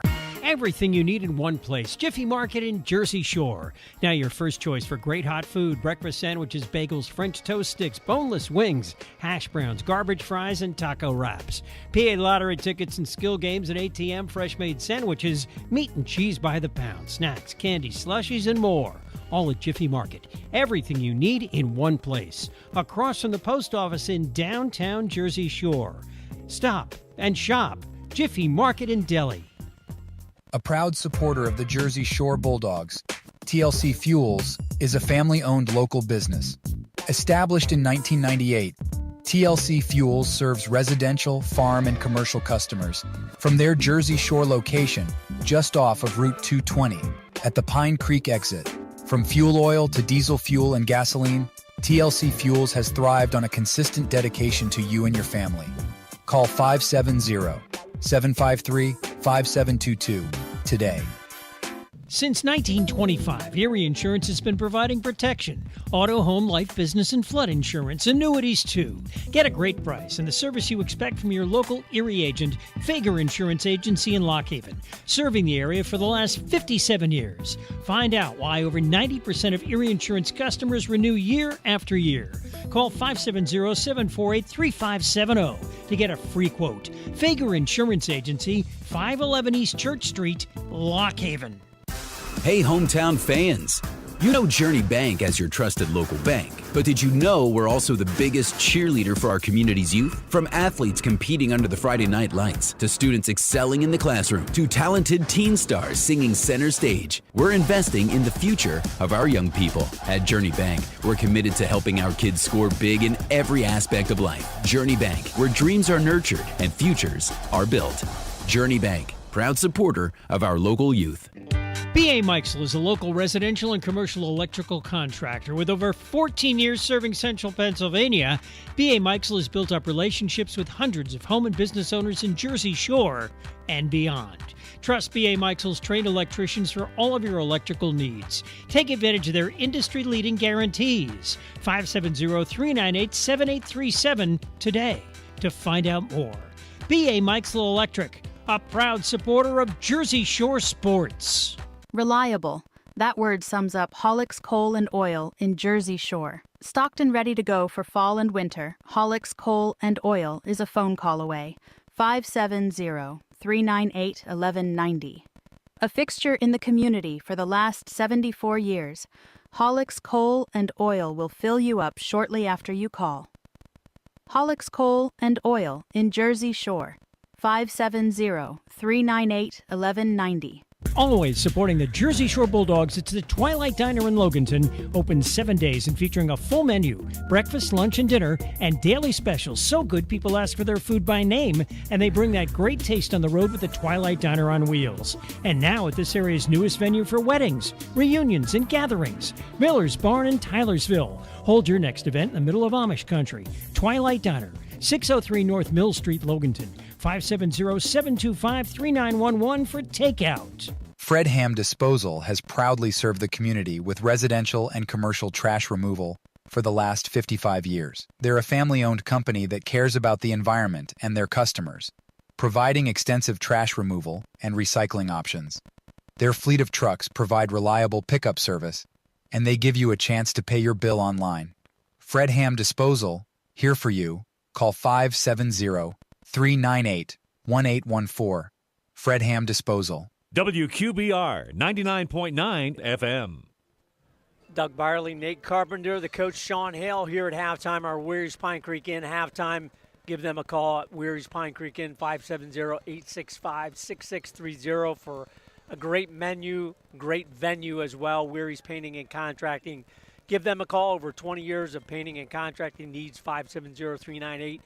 4817 are Weary's Pine Creek Inn and Weary's Painting and Contracting halftime. We're going to do our out-of-town scoreboard first to get it out of the way, so to speak, get it on the bus with Susquehanna Trailways, 570-322-5361 for all your group transportation needs, tours, charters, school buses. Again, Susquehanna Trailways, get on the bus. Danville still up 21-7 over the Seals of Selinsgrove at half. Shamokin still shutting out Mount Carmel in the cold bucket game, 14-0. Milton 12-7 over a good Warrior Run team. Southern all over Schick. A little surprised by that, 46-6 at the half. In the Battle of the Bridge game, Loyal Sock over Montoursville, 14-0. Muncie trails Hughesville. Good rivalry game there. The Spartans 14-7. Mifflinburg-Lewisburg in the Little Brown Jug game, tied at 21. Troy all over Canton. They're going to finish 10-0, 40-0. Bald Eagle now back in front of Somerset, 15-14. Lime Mountain 30, Susquehanna 0. Dallas 14-0 over Lake Lehman at the half. Hollidaysburg DuBois in a good one, 28-21. Hollidaysburg at the half. Richland over Bellefonte, but again, Bellefonte will be in the District 6 4A playoffs, 27-7 Richland. Athens 16-6 over Sayre. North Penn Mansfield over Wellsboro, 28-21. Bloomsburg 10, Central Columbia. Those are very neighboring school districts here, less than 10 miles apart. South Williamsport over Northwest, 14-0. Towanda all over Wyalusing Valley, 41-0. Williamsport trailing Wilkes-Barre area, the Wolfpack, 14-13 at the half. And that is all from our out-of-town scoreboard. Again, thanks to Coach Sean Hale all season long for allowing us to bring you those scores, and sponsored by Susquehanna Trailways. Again, give them a call there, 570-322-5361, our Susquehanna Trailways out-of-town scoreboard. We will jump right to the stats provided by Coach Chris Davis, and it has been all Jersey Shore, 55-0 Bulldogs at the half over the Central Mountain Wildcats, and really most of it through the air, 200 plus yards on the ground. Bo Sechrist 9 for 44, 3 touchdowns, 2 yards on all 3 of them, 2 and 2 for Bo Sechrist. Brody Herr 5 for 42, a 4-yard touchdown and a 2-yard 2-point conversion. Jordan 5 for 35. Evan Snyder 2 carries for 17, 1 touchdown and a 2-point conversion. Talon Malk 6 for 18, 2 1-yard touchdowns for Talon Malk. And then Noam Pauling rounds it out on the ground, 1 carry for 7 yards. So very productive on the ground in the first half for the Bulldogs. Through the air, Elijah Jordan 6 for 8, so very efficient, 124 yards and 2 TDs, 30 yards and 39 yards through the air. Paul Hale with both of those touchdowns, one on the key screen and then the other one through the air as well, wide open on a scramble play by Jordan. So Hale ends up 3 receptions for 70 yards, 2 TDs. Evan Snyder 3 for 54. So Evan, even with that nice first half, a little bit short of that 1,000 yards receiving on the year. On the defensive side for the Bulldogs, tackles for loss is always kind of the key. 9 tackles for loss and also 2 tipped passes for the Bulldog defense. Zeke Sechrist leads the way with 2 tackles for loss. Also Trent Severino chipping in there with 2 as well. On the individual tackles, Severino with 4, Bo Sechrist with 4, Zeke Sechrist with 3, Talon Lope with 2, Owen Vandrup with 2 as well, leading the way for the Bulldog defense. And it has been a shutdown defense for the Bulldogs in the first half, putting 55 points on the board. That is the score at the break. So we will be in the mercy roll all the second half here. Bulldogs up 55-0. We will go back to the station, take a break. You're listening to Jersey Shore Bulldog High School football on the Bear Country Sports Network and CentralPASports.com.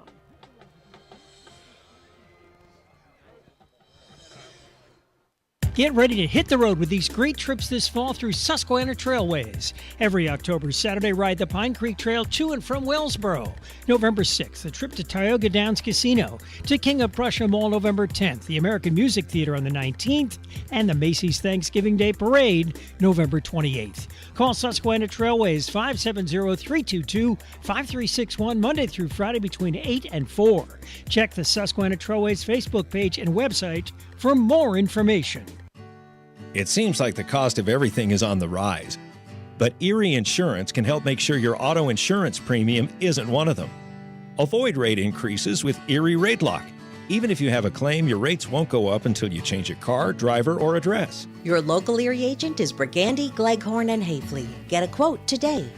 Erie Rate Lock is not available in all states. Other conditions and limitations at erieinsurance.com. Go to erieinsurance.com for company licensure and product details. Time for Corn Maze fun. The Pine Creek Seed Farm Corn Maze now open weekends through November 3rd. It's the Moonshine Fest this weekend. Every Friday is Glow Night. Hear and watch Jersey Shore and Montoursville football on the big screen. Enjoy the Tussey Mountain Moonshiners on stage Saturday afternoon and axe throwing all weekend. Sundays, it's themed trivia. Bulk of your entry fee this week goes to a local nonprofit organization. Corn Maze Weekends, Pine Creek Seed Farm, 33 Seeds Lane, just off the Pine Creek exit of Route 220. Your destination for Kubota is Dodder Equipment, just south of Mill Hall on Route 64. Soon the cool down will begin and fall chores will be the order of the day. Dodder Equipment knows that and has a fantastic selection of Kubotas in stock to handle everything from mowing grass to pushing snow. Kubota has the best quality equipment from tractors of all sizes, side-by-sides, track hoes, skid steer loaders, and even farm equipment. For everything from Kubota, visit Dodder Equipment, just south of Mill Hall on Route 64. Now is the time to reserve space for your pup at Sweet Dreams Pet Resort on Sunrise Lane in Mill Hall for this fall and winter. Individual indoor suites for your best friend featuring raised dog beds, grooming on site, air conditioning, radiant heat, and outdoor playground. Take advantage of weekday doggy daycare 570-377-0340. Fully licensed and insured, fully staffed on-site security at all times. Online at sweetdreamspetresort.com. Find us on Facebook, Sweet Dreams, where we treat your dog like family. Did you know you can get your prescriptions for less at your local pharmacy? You can with GoodRx. It's the free app that can save you money on your medications. Just search for your prescription, choose the pharmacy and the price that works best for you, and then show your GoodRx coupon to your pharmacist at the drop-off counter. GoodRx works at over 70,000 pharmacies, including Walmart, Rite Aid, and Walgreens, and it works whether you have insurance or not. It's easy to save. Next time you drop off your prescription, check GoodRx. To start saving today, go to goodrx.com. GoodRx is not insurance. Want to score big with your financial future? At Evergreen Wealth Solutions, we're the MVPs of financial planning, helping you tackle your goals with a winning strategy. Call Todd Rischel, Certified Financial Planner, and get in the game. Real people serving real people, we manage your assets as if they were our own. 570-601-6960, 570-601-6960. Let Todd Rischel be the quarterback of your financial planning strategy.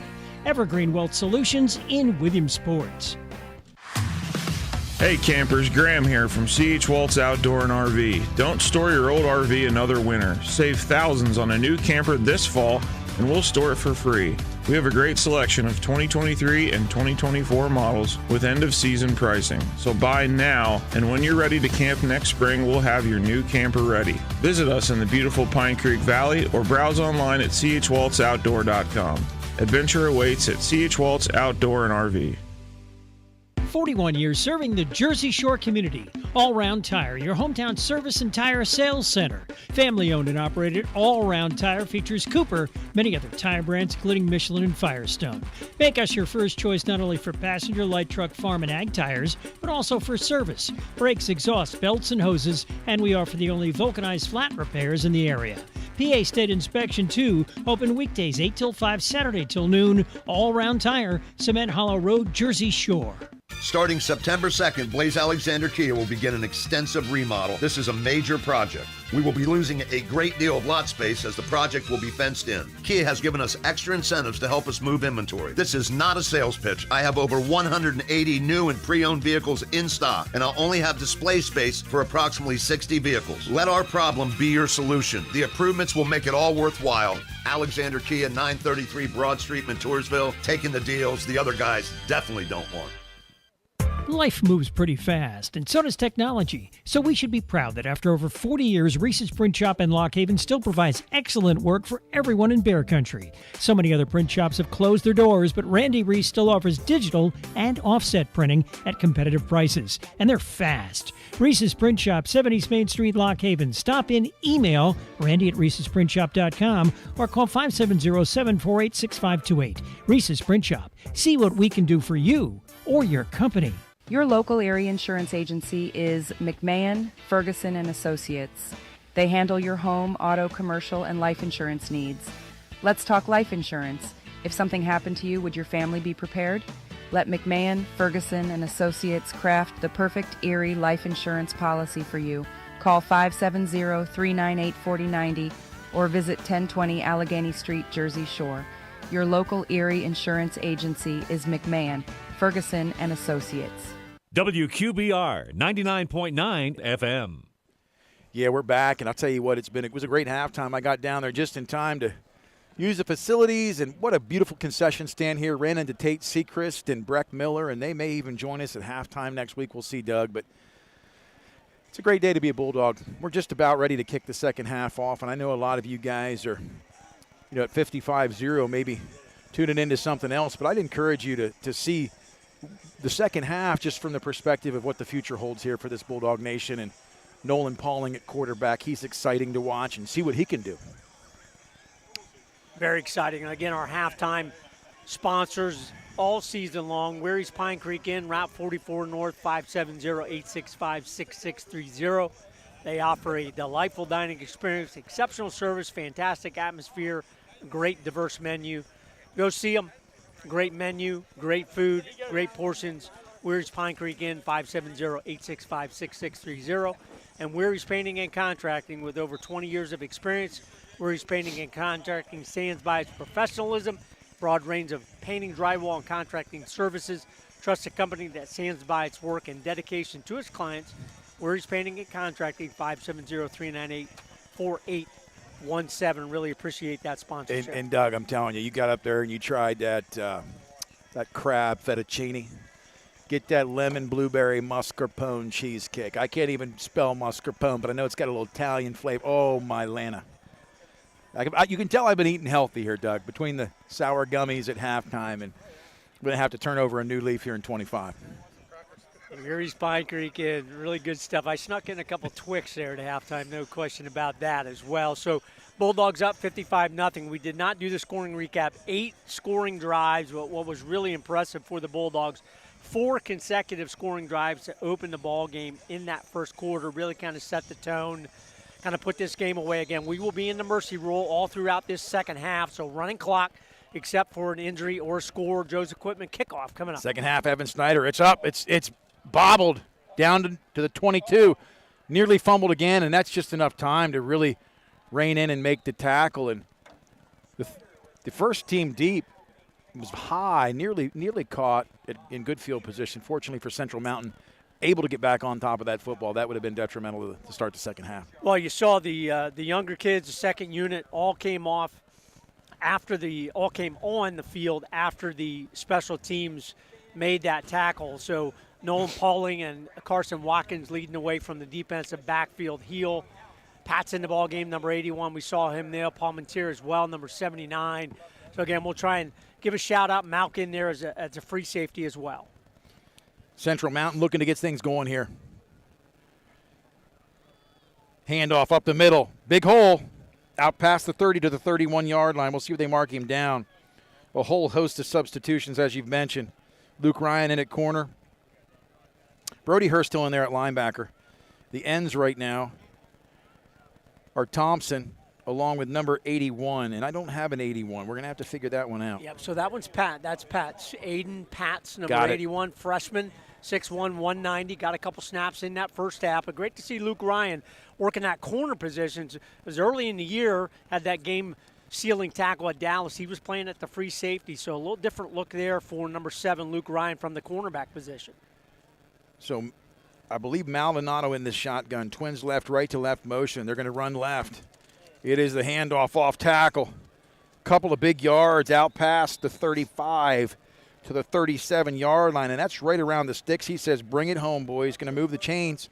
That's first down and 10 with 10.5 to go for Central Mountain. That's one of their first downs of the whole evening. I think it might be the first down of the ball game. This is a much better matchup here for Central Mountain, and we've seen this in the second half for them as they've been able to play against some of the younger players. They've been able to put together some scoring drives. We'll see if the Bulldog defense can stiffen here. Good to see 79 Aiden Palmatier in the game as well. Maldonado shotgun, right to left motion. They're going to jet this one. No, he's going to keep it. Quarterback keep Maldonado. He's quick. You talked about that, Doug. Nice athletic move back inside. They're going to call a holding on this one. So just when Central Mountain seems to get a little momentum, they're penalized. Well, Maldonado would have been a guy that would have been one of their leading or key receivers with Hunter Hoy at the quarterback position. But when Hoy got hurt and decided basically to sit out the rest of the season because he's a standout basketball player, movement out Maldonado to quarterback and really kind of limits what the Wildcat offense can do. But a nice run there will be nullified by the holding penalty. Bulldogs will take that one, set Central Mountain back. So Central Mountain going to be facing now what would be another first down, obviously negated by the holding penalty. And, boy, that's a big penalty because that was not downfield. That was right around the initial line of scrimmage, if not behind the line of scrimmage. It's going to bring that first down and 20.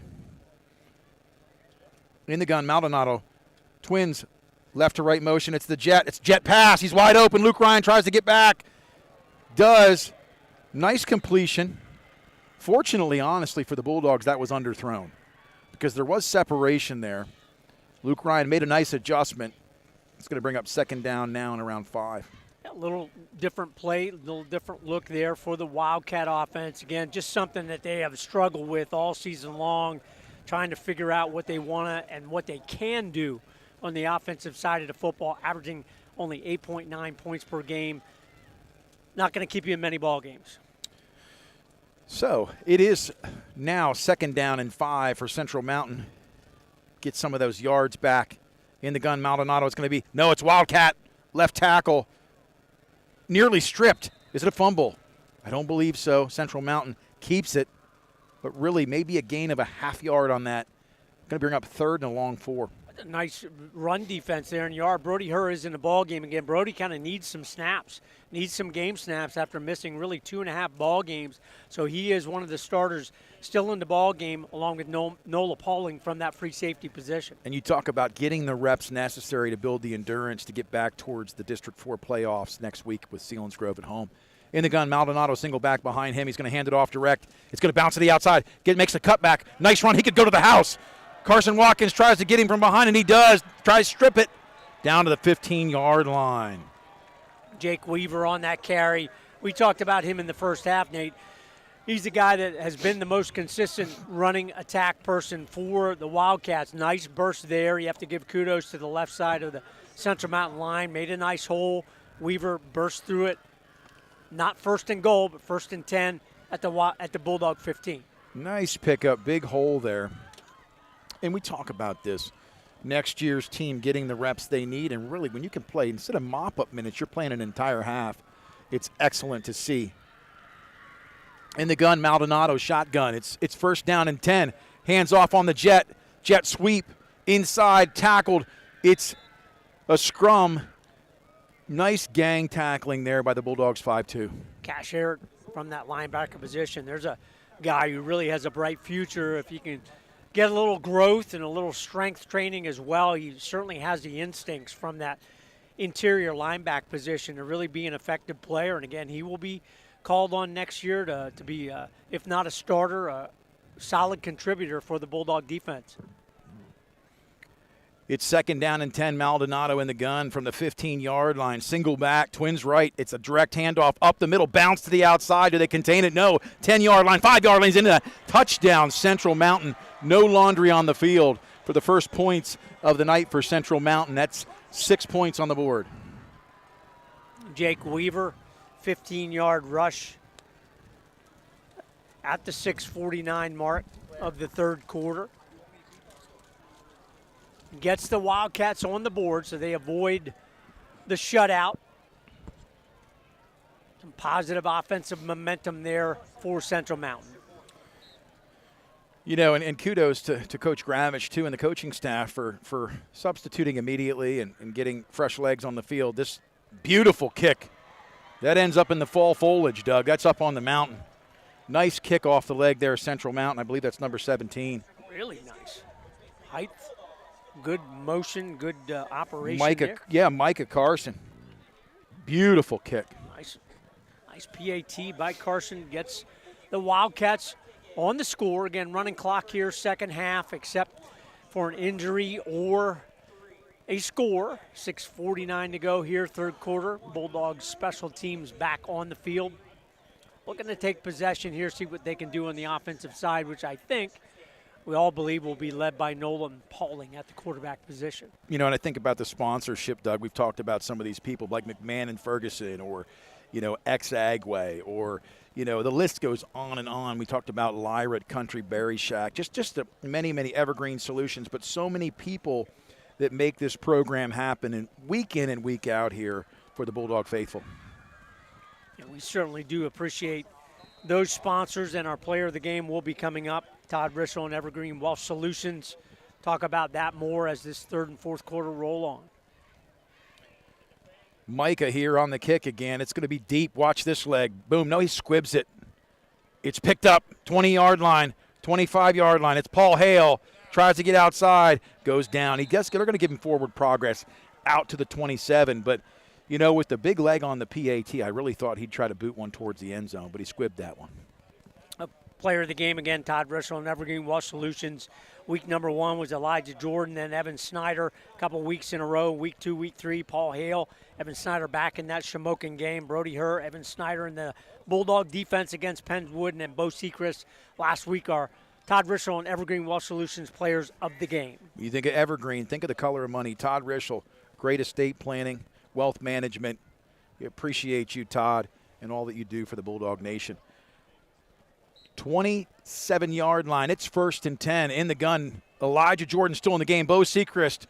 And usually what we see is if you put points on, you know, if you put your points, you keep your first team in and you score, we have an opportunity to keep our first team in, match your second half touchdown, and see where things land.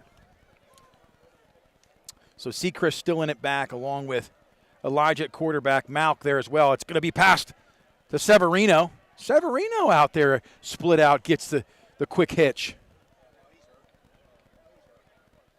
And you mentioned that Severino was a little bit banged up coming into the ball game, so he makes the reception, does Severino for the first down, but he stays down on the turf, getting some attention by the Bulldog training staff. We hope Trent shake that off and get off to the sidelines and end his night tonight, be healthy again next week, going into those District 4 4A playoffs. You know, there's a lot of talk about new turf surfaces, and this is absolutely beautiful here. And I can remember going to Old Veterans Stadium down in Philadelphia, and it was like a putting green at a really bad miniature golf course. I mean, there was just nothing to work with, no pad underneath it.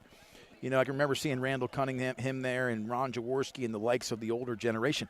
But here tonight, when I take a look at Central Mountain, some new turf surface, beautiful. I walked across it, it's spongy, but I don't care. It never gives quite as much as grass. No, yeah, the natural grass is still the best, even though it's tough and teams and players don't like to come to Thompson Street Stadium to play on the natural grass surface, but I know the Bulldogs feel that that's an advantage for them. So Severino does get up and needs some help to get to the sidelines. A little twisted lower leg injury.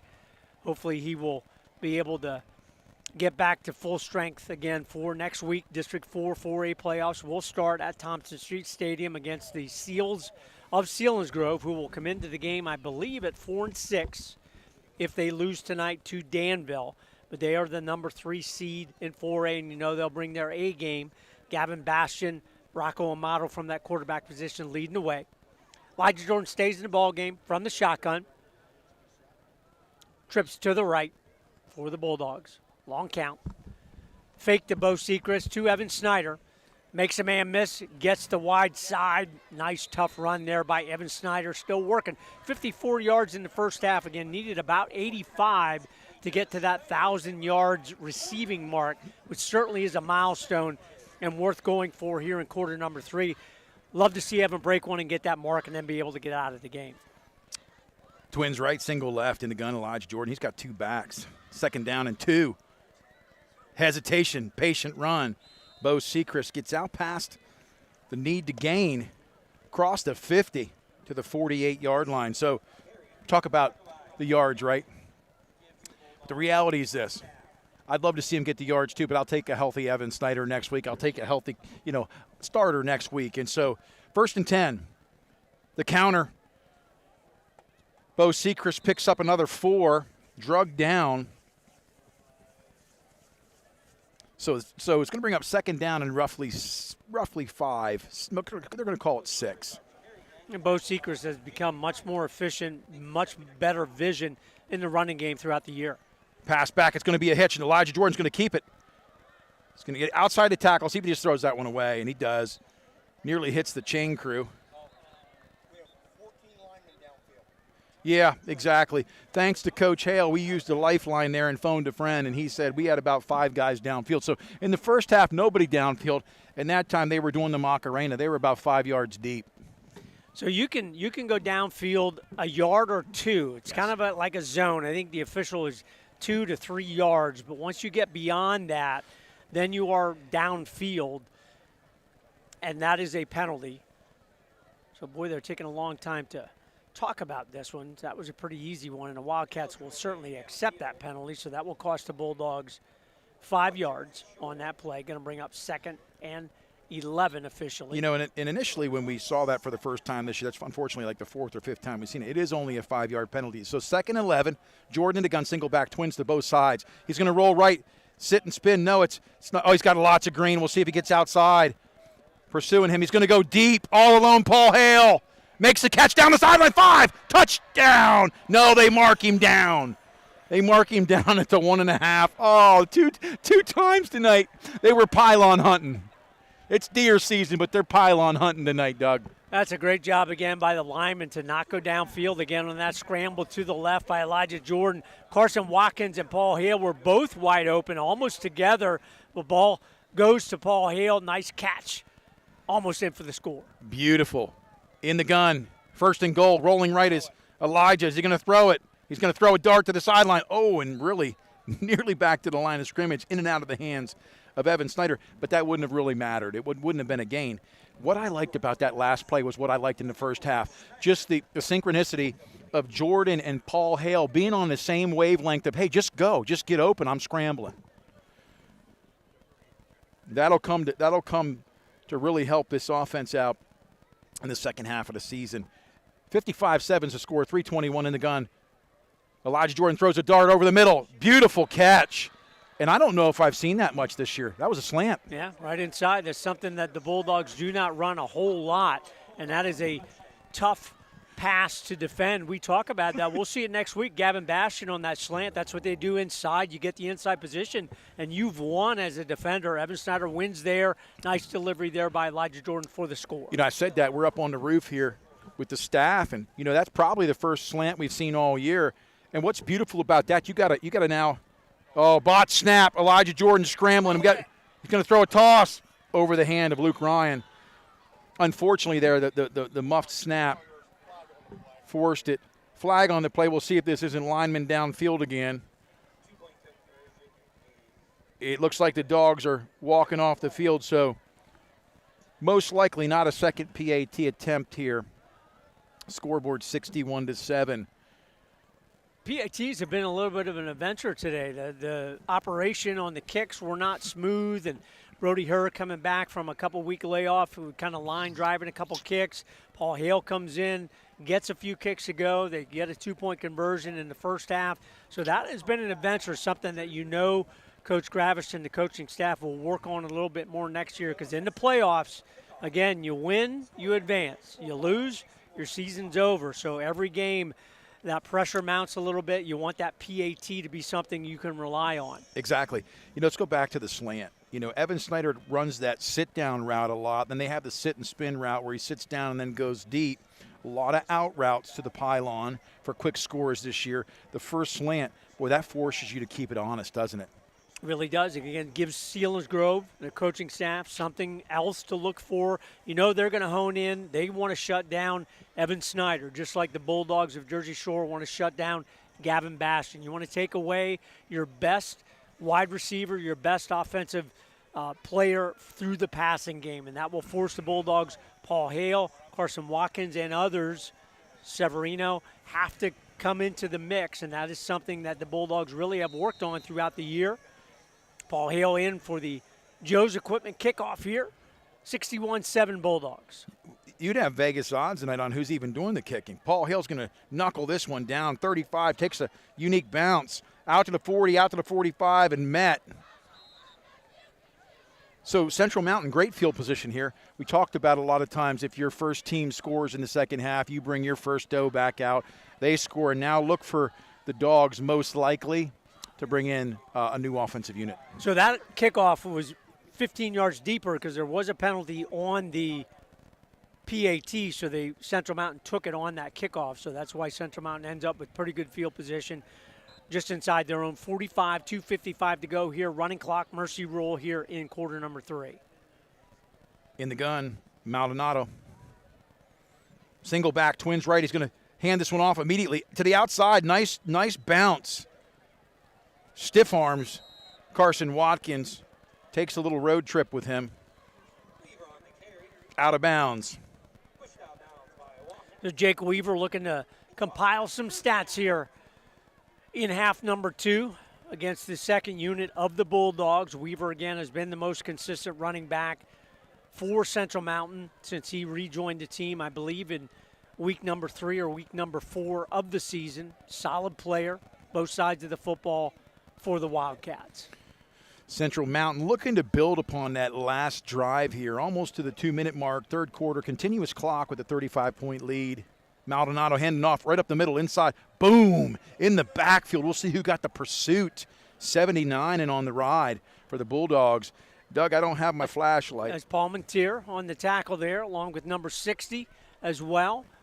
Hunter Eck, freshman, 6 foot, 205, so nice combination tackle there, Palmentier and Eck for the Bulldogs. Yeah, great tackle there. Love to see the young guys getting in there, you know, getting the experience, getting the reps.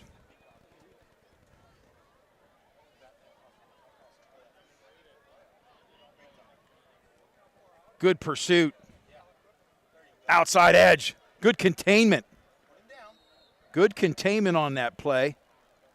Timothy Lopin on that as well, number 18, along with 79. Again, that's Paul Mateer, number 44 as well. We've got Caden Cummings. He's a freshman, 5'8", 160 linebacker. I tell you, most of the players here are sophomores or freshmen. Really a nice mix here for the Bulldogs. And again, Central Mountain, they're looking to build a program. Nate, you talked about that a couple minutes ago. Travis Thompson, his second year as a coach, really been a rough road thus far for him. But, you know, looking to get a lot of their younger players, a lot of snaps, a lot of reps throughout the year. We'll see if they can turn it around a little bit next season. Number 52, Ace Willits, also in at that left as a freshman, that left defensive end spot. Maldonado in the shotgun. He's going to look deep. Sitting in the flats, though. He goes to the short route. It's a lateral, hook and ladder. Beautiful play. Do they make the tackle? Inside 10, 15, 10, down to the 10. Took a play out of Tom Gravish's book there. Run the hook and ladder and execute it well. Really nice execution there. Maldonado to the wide receiver and then to Weaver. Catch, pitch, toss. Big gainer for the Wildcats. That'll be the last play of quarter number 3. Bulldogs 61, Wildcats 7. You're listening to Jersey Shore Bulldog High School Football on the Bear Country Sports Network, CentralPASports.com.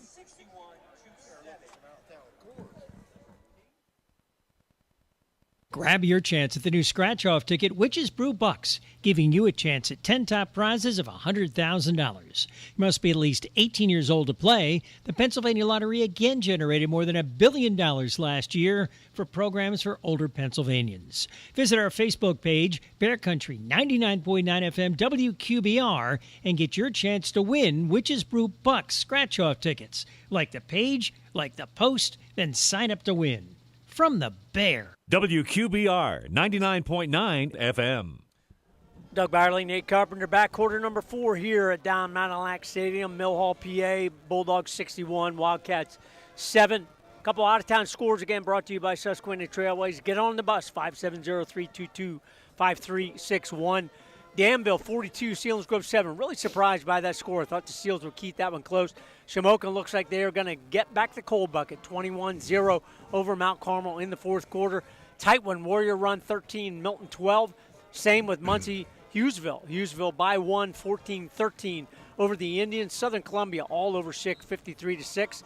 Milton Lewisburg still tied, but we don't have an update on that one since the second quarter. Troy will go to 10-0, 54-7 over Canton. Maldonado shotgun inside the red zone. It's an immediate handoff. He's going to keep it. No, he hands it off. Boy, they're pushing the pile. That is a scrum. That is a true scrum. Little rugby there to get inside the 5. Second and goal for Central Mountain. Well, Central Mountain not going to lay down here. Want to get some points. Want to keep this one at least respectable. 11.5 to go, fourth quarter. 61-7. Wildcat, he just took it right out of the air. I wasn't sure who had that. That was a snap. I said, hey, it's one of those plays, I guess. Snap it in the middle of us. We'll decide when the ball's in the air. Wow, a penalty comes flying in from the official after the score is long over, so we'll have to see what happens there. I'm not sure if there was some pushing and shoving in the middle of that pile, but Central Mountain gets their second score of the night. A little bit of an odd formation there. That snap went back right between him, and the running back kind of just reached over and took it away from the quarterback, able to go in a couple yards for the score. Coach Hale was going to give us a call on that one. He said, I don't know what it was. But anyway, that's a touchdown, Central Mountain. We'll see if they get the PAT try. The last one in the opposite end zone ended up halfway up the mountain. So the penalty call was unsportsmanlike, but they are not marking it off here on the PAT. Do it on the kickoff. Oh, very nice kicker for Central Mountain. Yeah, he's a sophomore. Micah Carson. Big leg. On the roof it goes. Yeah, that's impressive.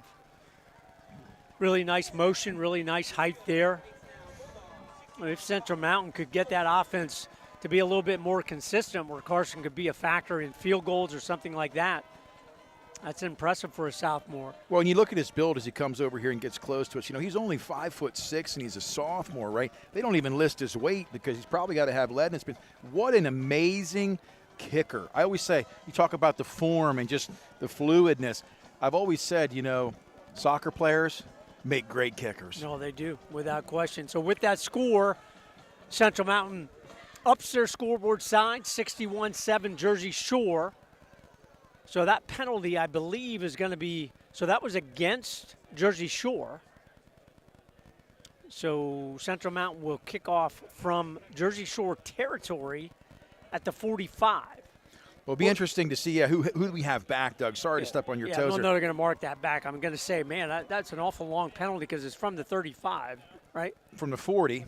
From the 40. So now they're going the other way. Okay, so that was not against Jersey Shore, so it was against Central Mountain. So we'll go back the other way. Listen, it's getting late. That's kind of like a little rewind, a little VCR tape rewind. To be honest with you, I thought it was when you're an official, he's like, my wife told me I had to get my steps in this evening. It's like he had 900 or 9,980. He's now broke the 10,000 step mark for the day. Good leg on Micah. We'll see where he puts this one from the 25. It's hit hard. Boom, it caught immediately. Down the sideline goes Brody Herr.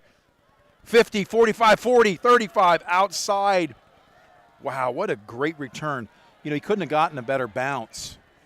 Penalty going to be either horse collar. Grabbing him up around the shoulder pads. Sorry, Nate. There you're as well. good. You're good. A nice return there by Brody Herr. So deep into Central Mountain territory inside the 35, but that will have 15 more yards marked off against it. So Noah Pauling leading the way here with this second unit offense. 11:09 here to go, so once the officials get it underway, we'll maintain that running clock. One thing I really have enjoyed watching in the progression of the development of Nolan Pauling as a freshman, he got his first series when Elijah cramped up in Dallas, up in South Wilkes-Barre there. And he came in and we didn't move the chains on that particular drive, but he said, man, it was like a deer in the headlights. Like I got my first indoctrination into a big time game, but he's got great vision and he's very, very quick and shifty. We'll see what he can do here on this series. Well, the officials still haven't marked this one off, and with Malk in the ball game, you would think they're going to give Malk some penalties. So they picked that one up. So they waved that flag away. So Wildcats will take over where Herr returned that one to. 1st and 10. Looks like at about the Wildcat 33. Chain Gang having a little bit of trouble getting set over there on the Bulldogs side of the field. Just a quick shout out if you're tuning in from the administration side of Central Mountain. We appreciate you being great hosts this year and providing the necessary viewing area for our broadcast team. Hats off to Jim Carpenter back at the house, Coach Chris Davis, Coach Sean Hale, Vince Swartz, along with Doug and myself. It's 1st and 10. Nolan Pauling's going to keep this one, cuts back up the middle. It's only going to get back to, I believe, the line of scrimmage. Going to bring up 2nd and 10. Good defensive penetration there for Central Mountain, forcing Pauling to make a quick decision there on that run. No gain there. Again, we are in the mercy rule. If people don't know what that is, 35 or more point gap in the scoring in the first half will force that running clock in the second half of the ball game. In the gun, Nolan Pauling, 2nd and 10. He's going to keep it. He's going to roll right. He's got some green. Cuts back. He's shifty. Up the middle. Gets met, but not until he picks up roughly 8 yards on that carry. Big cutback. And, he's not doing that with the senior line. He's doing that with a really true team of freshmen and sophomore people. Well, what will be interesting for Pauling next year when he runs that type of play, does Jersey Shore really put in the pure option? His option right here, you called it. Doug, you're going to keep it. He read the end. He's gone. 10, 5, touchdown. Are you kidding me, Doug? Deja vu, a.k.a. a prophetic view of that play. You said if they put the option in, well, there you just saw it. What do you think? That's a nice run. I tell you, we talked pregame about Army and Navy tomorrow, both at 6-0, the first time since 1926, but Navy with the big ball game against Notre Dame, a game that Navy has a chance to win because it's at Navy in Maryland and in Annapolis. They run the option and run it really well. That's a perfect option quarterback play there for Noah Pauling. Faked it, kept it, found the gap, took it to the outside for the score. 10:06 to go here. Bulldogs add to the lead. I want to give a shout-out to a couple other freshmen tonight. Number 2, Connor Winters in the game, 5'8", 145, along with Connor Yingling, number 23. Did some great blocking downfield there. Of course, the Dogs missed the PAT. Again, kind of the story of the night. It's kind of a love-hate relationship. We love to see the touchdown scored, but right now I hate to see the PATs look that way. Yeah, and that's been the first time really all season that it's been a problem where there's been multiple of those. Usually they kind of make the correction until the next time out. Tonight it has not been the case. They kind of have not really been able to get any kind of flow in that PAT. So that, again, will be something that Coach Gravish and the staff will work on leading into the playoffs. Again, it'll be interesting, Nate, to see a team like Selinsgrove that really had the run of things last year and were the best team in District 4, 4A without question, and won that district title, took it away from Jersey Shore. How will they respond to having a less than stellar year? Finishing the year at 4-6, kind of losing by a pretty large score to a good Danville team, a very good Danville team. But from all reports, Danville was kind of beat up, and we're looking maybe to set some guys. Selinsgrove, either the matchup wasn't good or maybe they gave up some early scores and then pulled their starters. We don't know, obviously, with that.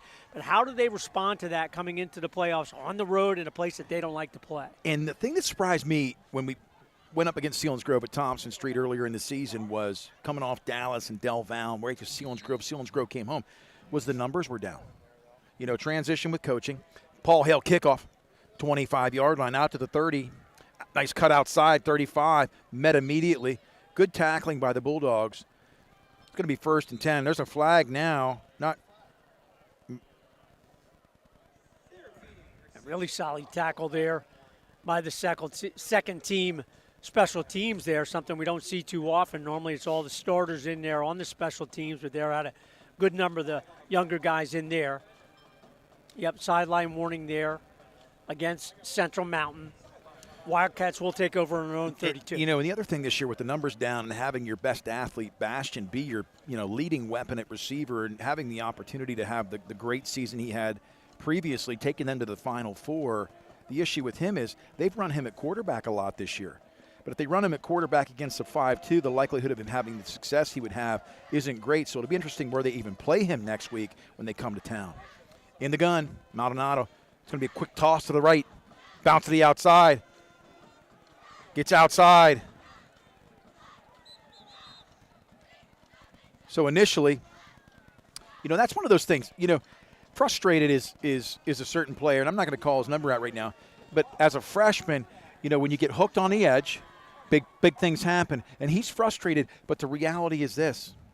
It's going to happen. You learn leverage, you learn technique, but for him to get these reps right now as a freshman, going up against first-team players, you can't hate that. 1st and 10, 49-yard line. Central Mountain, twins right, single left, single back. Maldonado gets the snap, hands off immediately. Off tackle, bounces it, down to the 40. Big hit. 23 came in. That's the Yingling, Connor Yingling, and he made a nice hit. Well, you can see Central Mountain making a pretty concerted effort to get Jake Weaver 100 yards rushing in this ball game. Again, nothing wrong with that. Weaver certainly put in the time in his career here at Central Mountain, but they're working really hard, all the Wildcats, to get Weaver the carries. I mean, he's a senior playing against mostly freshmen and sophomores here, doing a nice job here in the last quarter. So Central Mountain looking to put this over 20 tonight. Good pickup on that last carry. Left to right motion. They're going to run the jet. No, quarterback keeps it. Maldonado down around the left side. He bounces it. He's inside the 30, 25, 20. He's going to take it. No, tackled from behind. Boy, they're quick to call that, and they're going to call the horse collar again. And number 18 on that play, I believe that was – no, I'll take that back. That was Camden Newcomer, I believe, on the tackle. Boy, they really call that horse collar. That's been a face mask horse collar. We'll see what they call. Maldonado, there you can see the athletic skills that he has. Really has been a tough year for him, so a nice run there from Maldonado to set up the Wildcats with another scoring opportunity here. And you're right, Nate, Central Mountain here is working just to get some scores on, make it a little bit more, look a little bit better on the scoreboard, get some positive feelings here in their last ball game in 2024. And the reality is this is a great time in with these young players to take some lumps. The reality is, where do you learn? You learn in the trenches. You learn at game time, not at practice as much. You get the real reps right here. And we talked about the officiating crew. It does seem like the back end of plays we're starting to see quite a bit more laundry, and that 35-0 mercy rule all of a sudden is negated by the flag scene. Yeah, we are taking a long time here in quarter number 4. 8:04 to go here. Wildcats 1st and goal from the 4. Can you imagine just a little scoop and score right now from these 9th graders and 10th graders for the Dogs? We'd see what would happen. But Maldonado looking athletic on this drive. Twins right, twins left. 1st and goal. Nice tackle up inside. Wasn't sure if Maldonado was going to give that handoff. He did. Pickup of a couple. 2nd and goal. 2nd and goal from the 2. Maldonado in the gun. He hands it off. Boy, they're being feisty up front there. They're not giving up.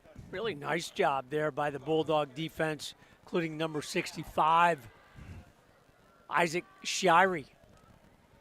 It's 3rd and goal. The Dogs want to be stingy. Hands off. Met immediately. What a stance.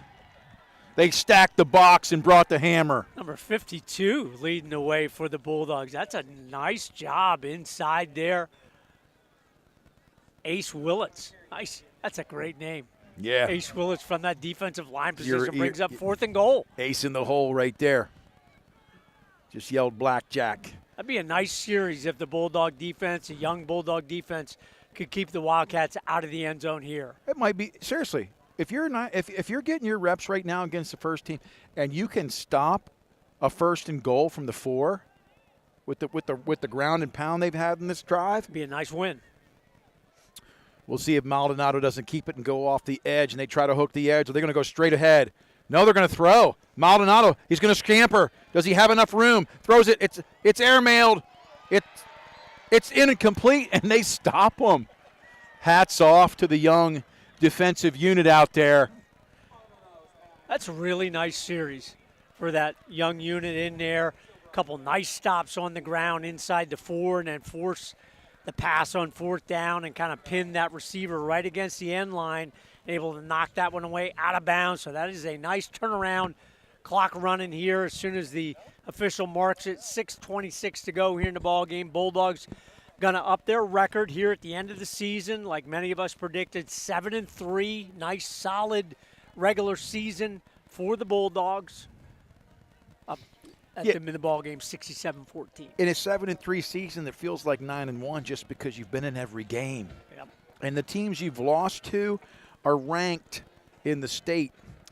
Nolan Pauling, he's up under center. We'll see if he doesn't just move this forward on a scamper. Oh, and they're offsides. We'll see if the offensive line flinched. They're so far away right now. We'll see what the indication is. Central Mountain looks like they're backing up. That's the 5 yards the Dogs needed to get a little breathing room. And it certainly will be interesting, Nate, to see Dallas, Del Val, Scranton Prep, Hollidaysburg, how they all do in the playoffs. I think all 4 of those teams really have a chance to do damage and win some ball games, districts and states, here in 2024. 1st and 5. Pauling's going to go to the air. They're going to call it incomplete. That was intended to Winters. He's had some nice JV games this year. He's really quick. And that's where Pauling probably needs his most work, and again, understandably so. Throwing the football, getting that throwing motion, very consistent, where it delivers the ball where he wants it to go. We've seen him where a lot of his balls are on target, but they're a little bit low, was the case on that play. 2 backs left and right. He's got a single left, a single right. Pauling's going to hand it off. Is that Cash Harrett? I don't know. We'll tell you in just a second. I think that was Harrett on the carry there. Again, clock running. Under 5:30 in the ball game. Wildcats up 67-14. Central Mountain Wildcats will fall to 0-10. Their 2nd consecutive winless season for Coach Travis Thompson. Bulldogs will improve to 7-3 and look to gear up back in Thompson Street Stadium, round 1 of the District 4 4A playoffs. Looking forward to seeing Denny Thompson and the fans on the hill next week.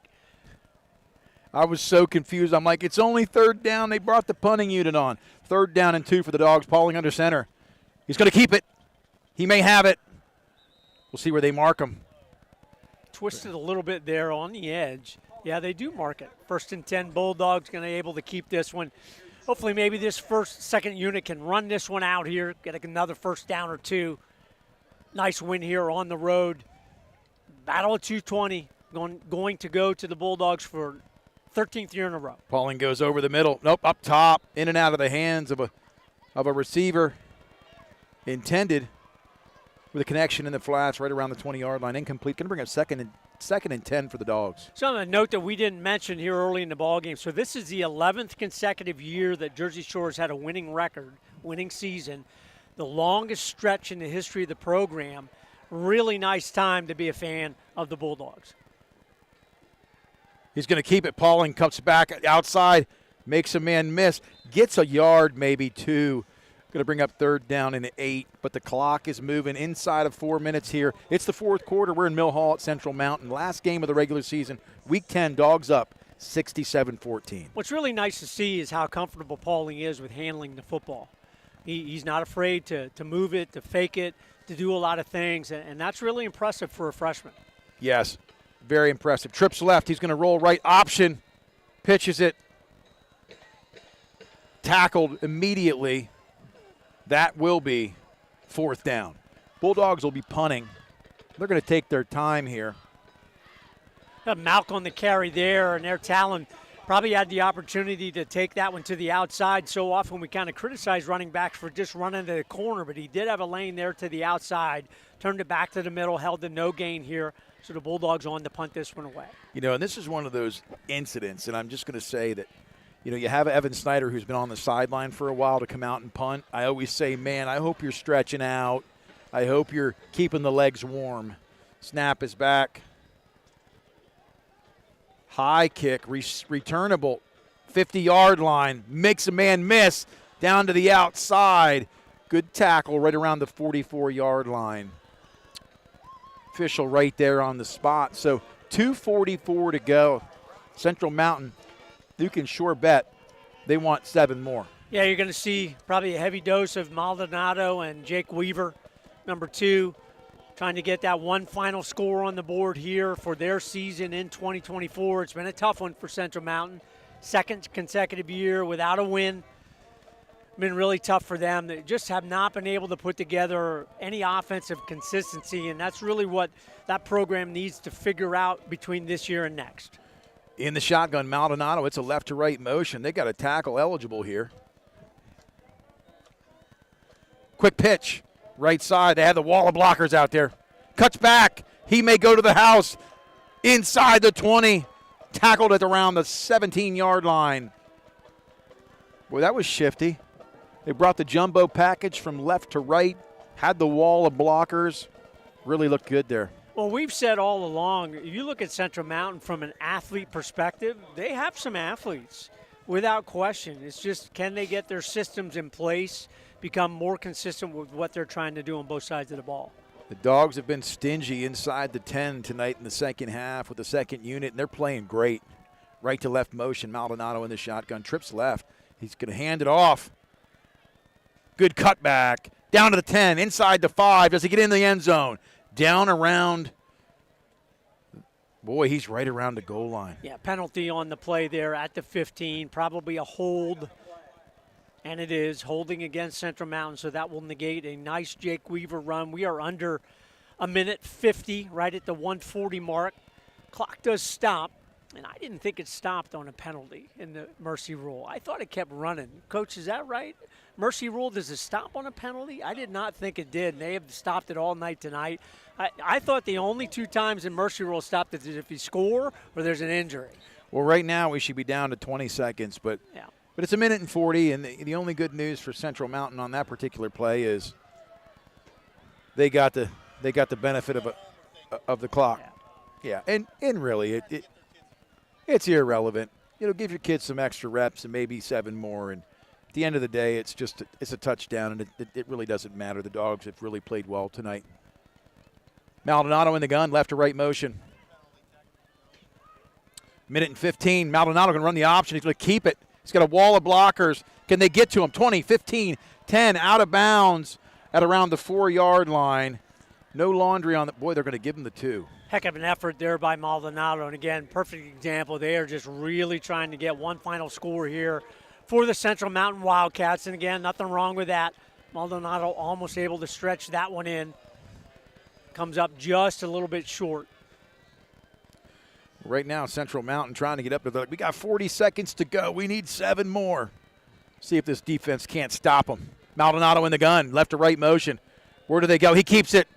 They're pursuing him. There's nobody home. He's going to walk in. So touchdown Central Mountain to the benefit of the clock stopping on that penalty. But 31.7 to go in the fourth quarter. Central Mountain puts 6 more on the board. We'll see if they can make it 7. Yep, Carson coming in here for the PAT attempt. So the final score, if things hold true to what we've seen so far, unless the Bulldogs can get the block, will end up 67-21. Again, we're counting our chickens a little bit before they're hatched, but with Carson's leg that we've seen, he kind of lines it up, gives that motion that you see in the NFL and college so much. Snap is back, hold is down, the kick is up. Is it on the roof? Yes, it is.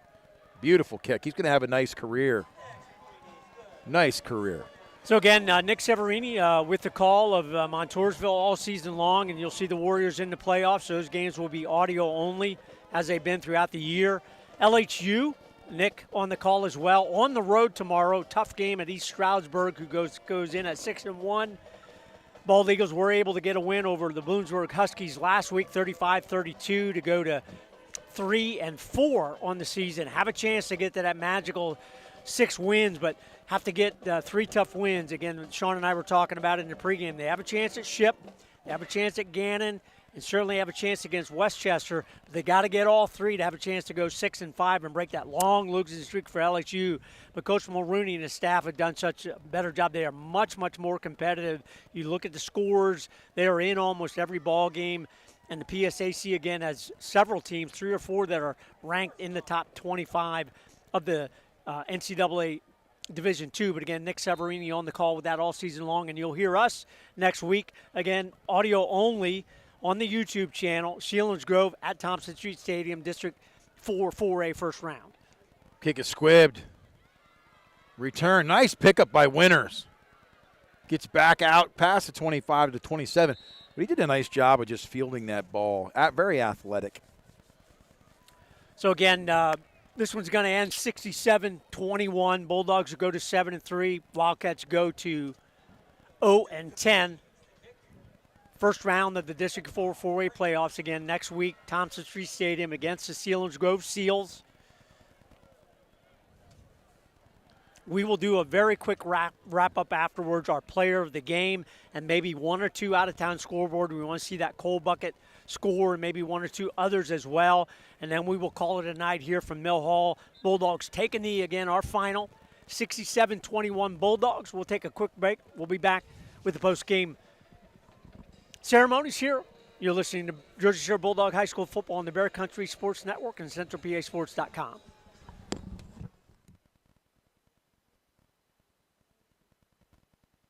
Grab your chance at the new scratch-off ticket, Witches Brew Bucks, giving you a chance at 10 top prizes of $100,000. You must be at least 18 years old to play. The Pennsylvania Lottery again generated more than $1 billion last year for programs for older Pennsylvanians. Visit our Facebook page, Bear Country 99.9 FM WQBR, and get your chance to win Witches Brew Bucks scratch-off tickets. Like the page, like the post, then sign up to win.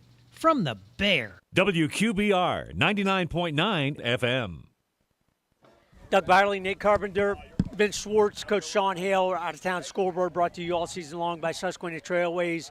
Warrior Run 13, Milton 12. Lewisburg is pulled away in the second half, 42-21 over Mifflinburg. Lime Mountain 44-6 over Susquehanna. Hollidaysburg 49, DuBois 28.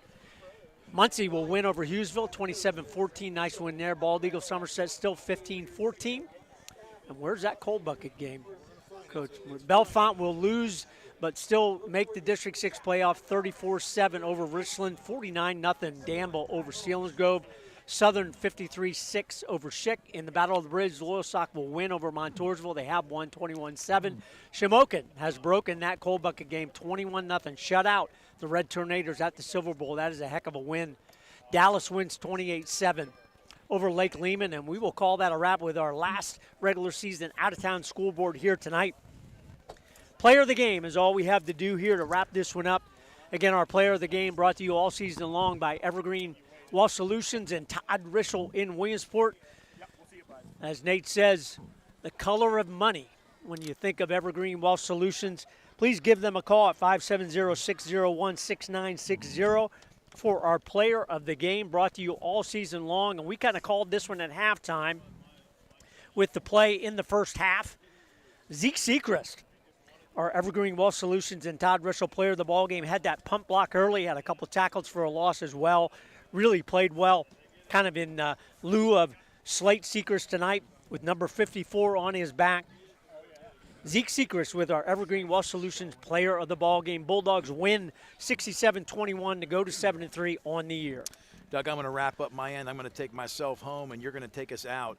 Just appreciate all that you do from our house to yours tonight, the Bulldog Nation, the crew here with the Bear Country Sports Network. It's a privilege to just be a part of the family.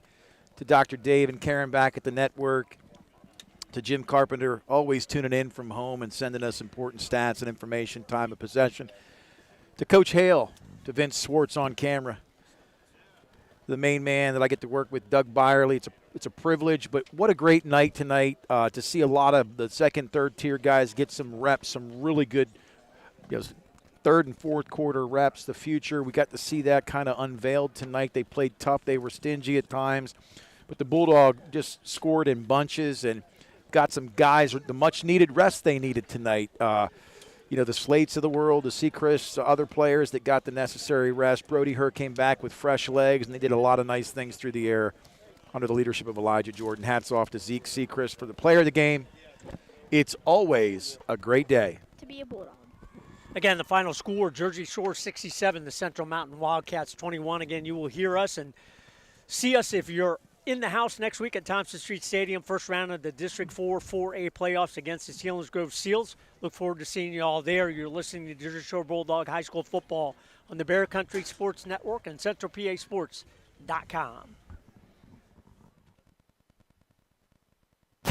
Thanks for listening to tonight's game against Central Mountain, brought to you by the Dave Winkleman team at Anchor Realty, TLC Fuels, Napa, Dotter Equipment, Pine Creek Seed Farm, Jason Eberhardt State Farm Insurance, All Round Tire, Fager Insurance, Jiffy Market, Joe's Equipment, B.A. Mike's Electric, Ham's Disposal, Country Berry Shack, Weary's Pine Creek Inn, Journey Bank, Twilight Diner, Doug at Alexander Kia, Ex-Agway, Burgundy Gleghorn and Hafley Insurance, Sweet Dreams Pet Resort, Reese's Print Shop, Susquehanna Trailways, C.H. Waltz Outdoor and RV, McMahon, Ferguson and Associates, Evergreen Wealth Management, Hollick's Coal and Oil, and T-Mobile. Next week, it's the district playoffs. Details to come on Monday. Thank you for listening throughout this season. More to come through the Bear Country Sports Network and CentralPASports.com.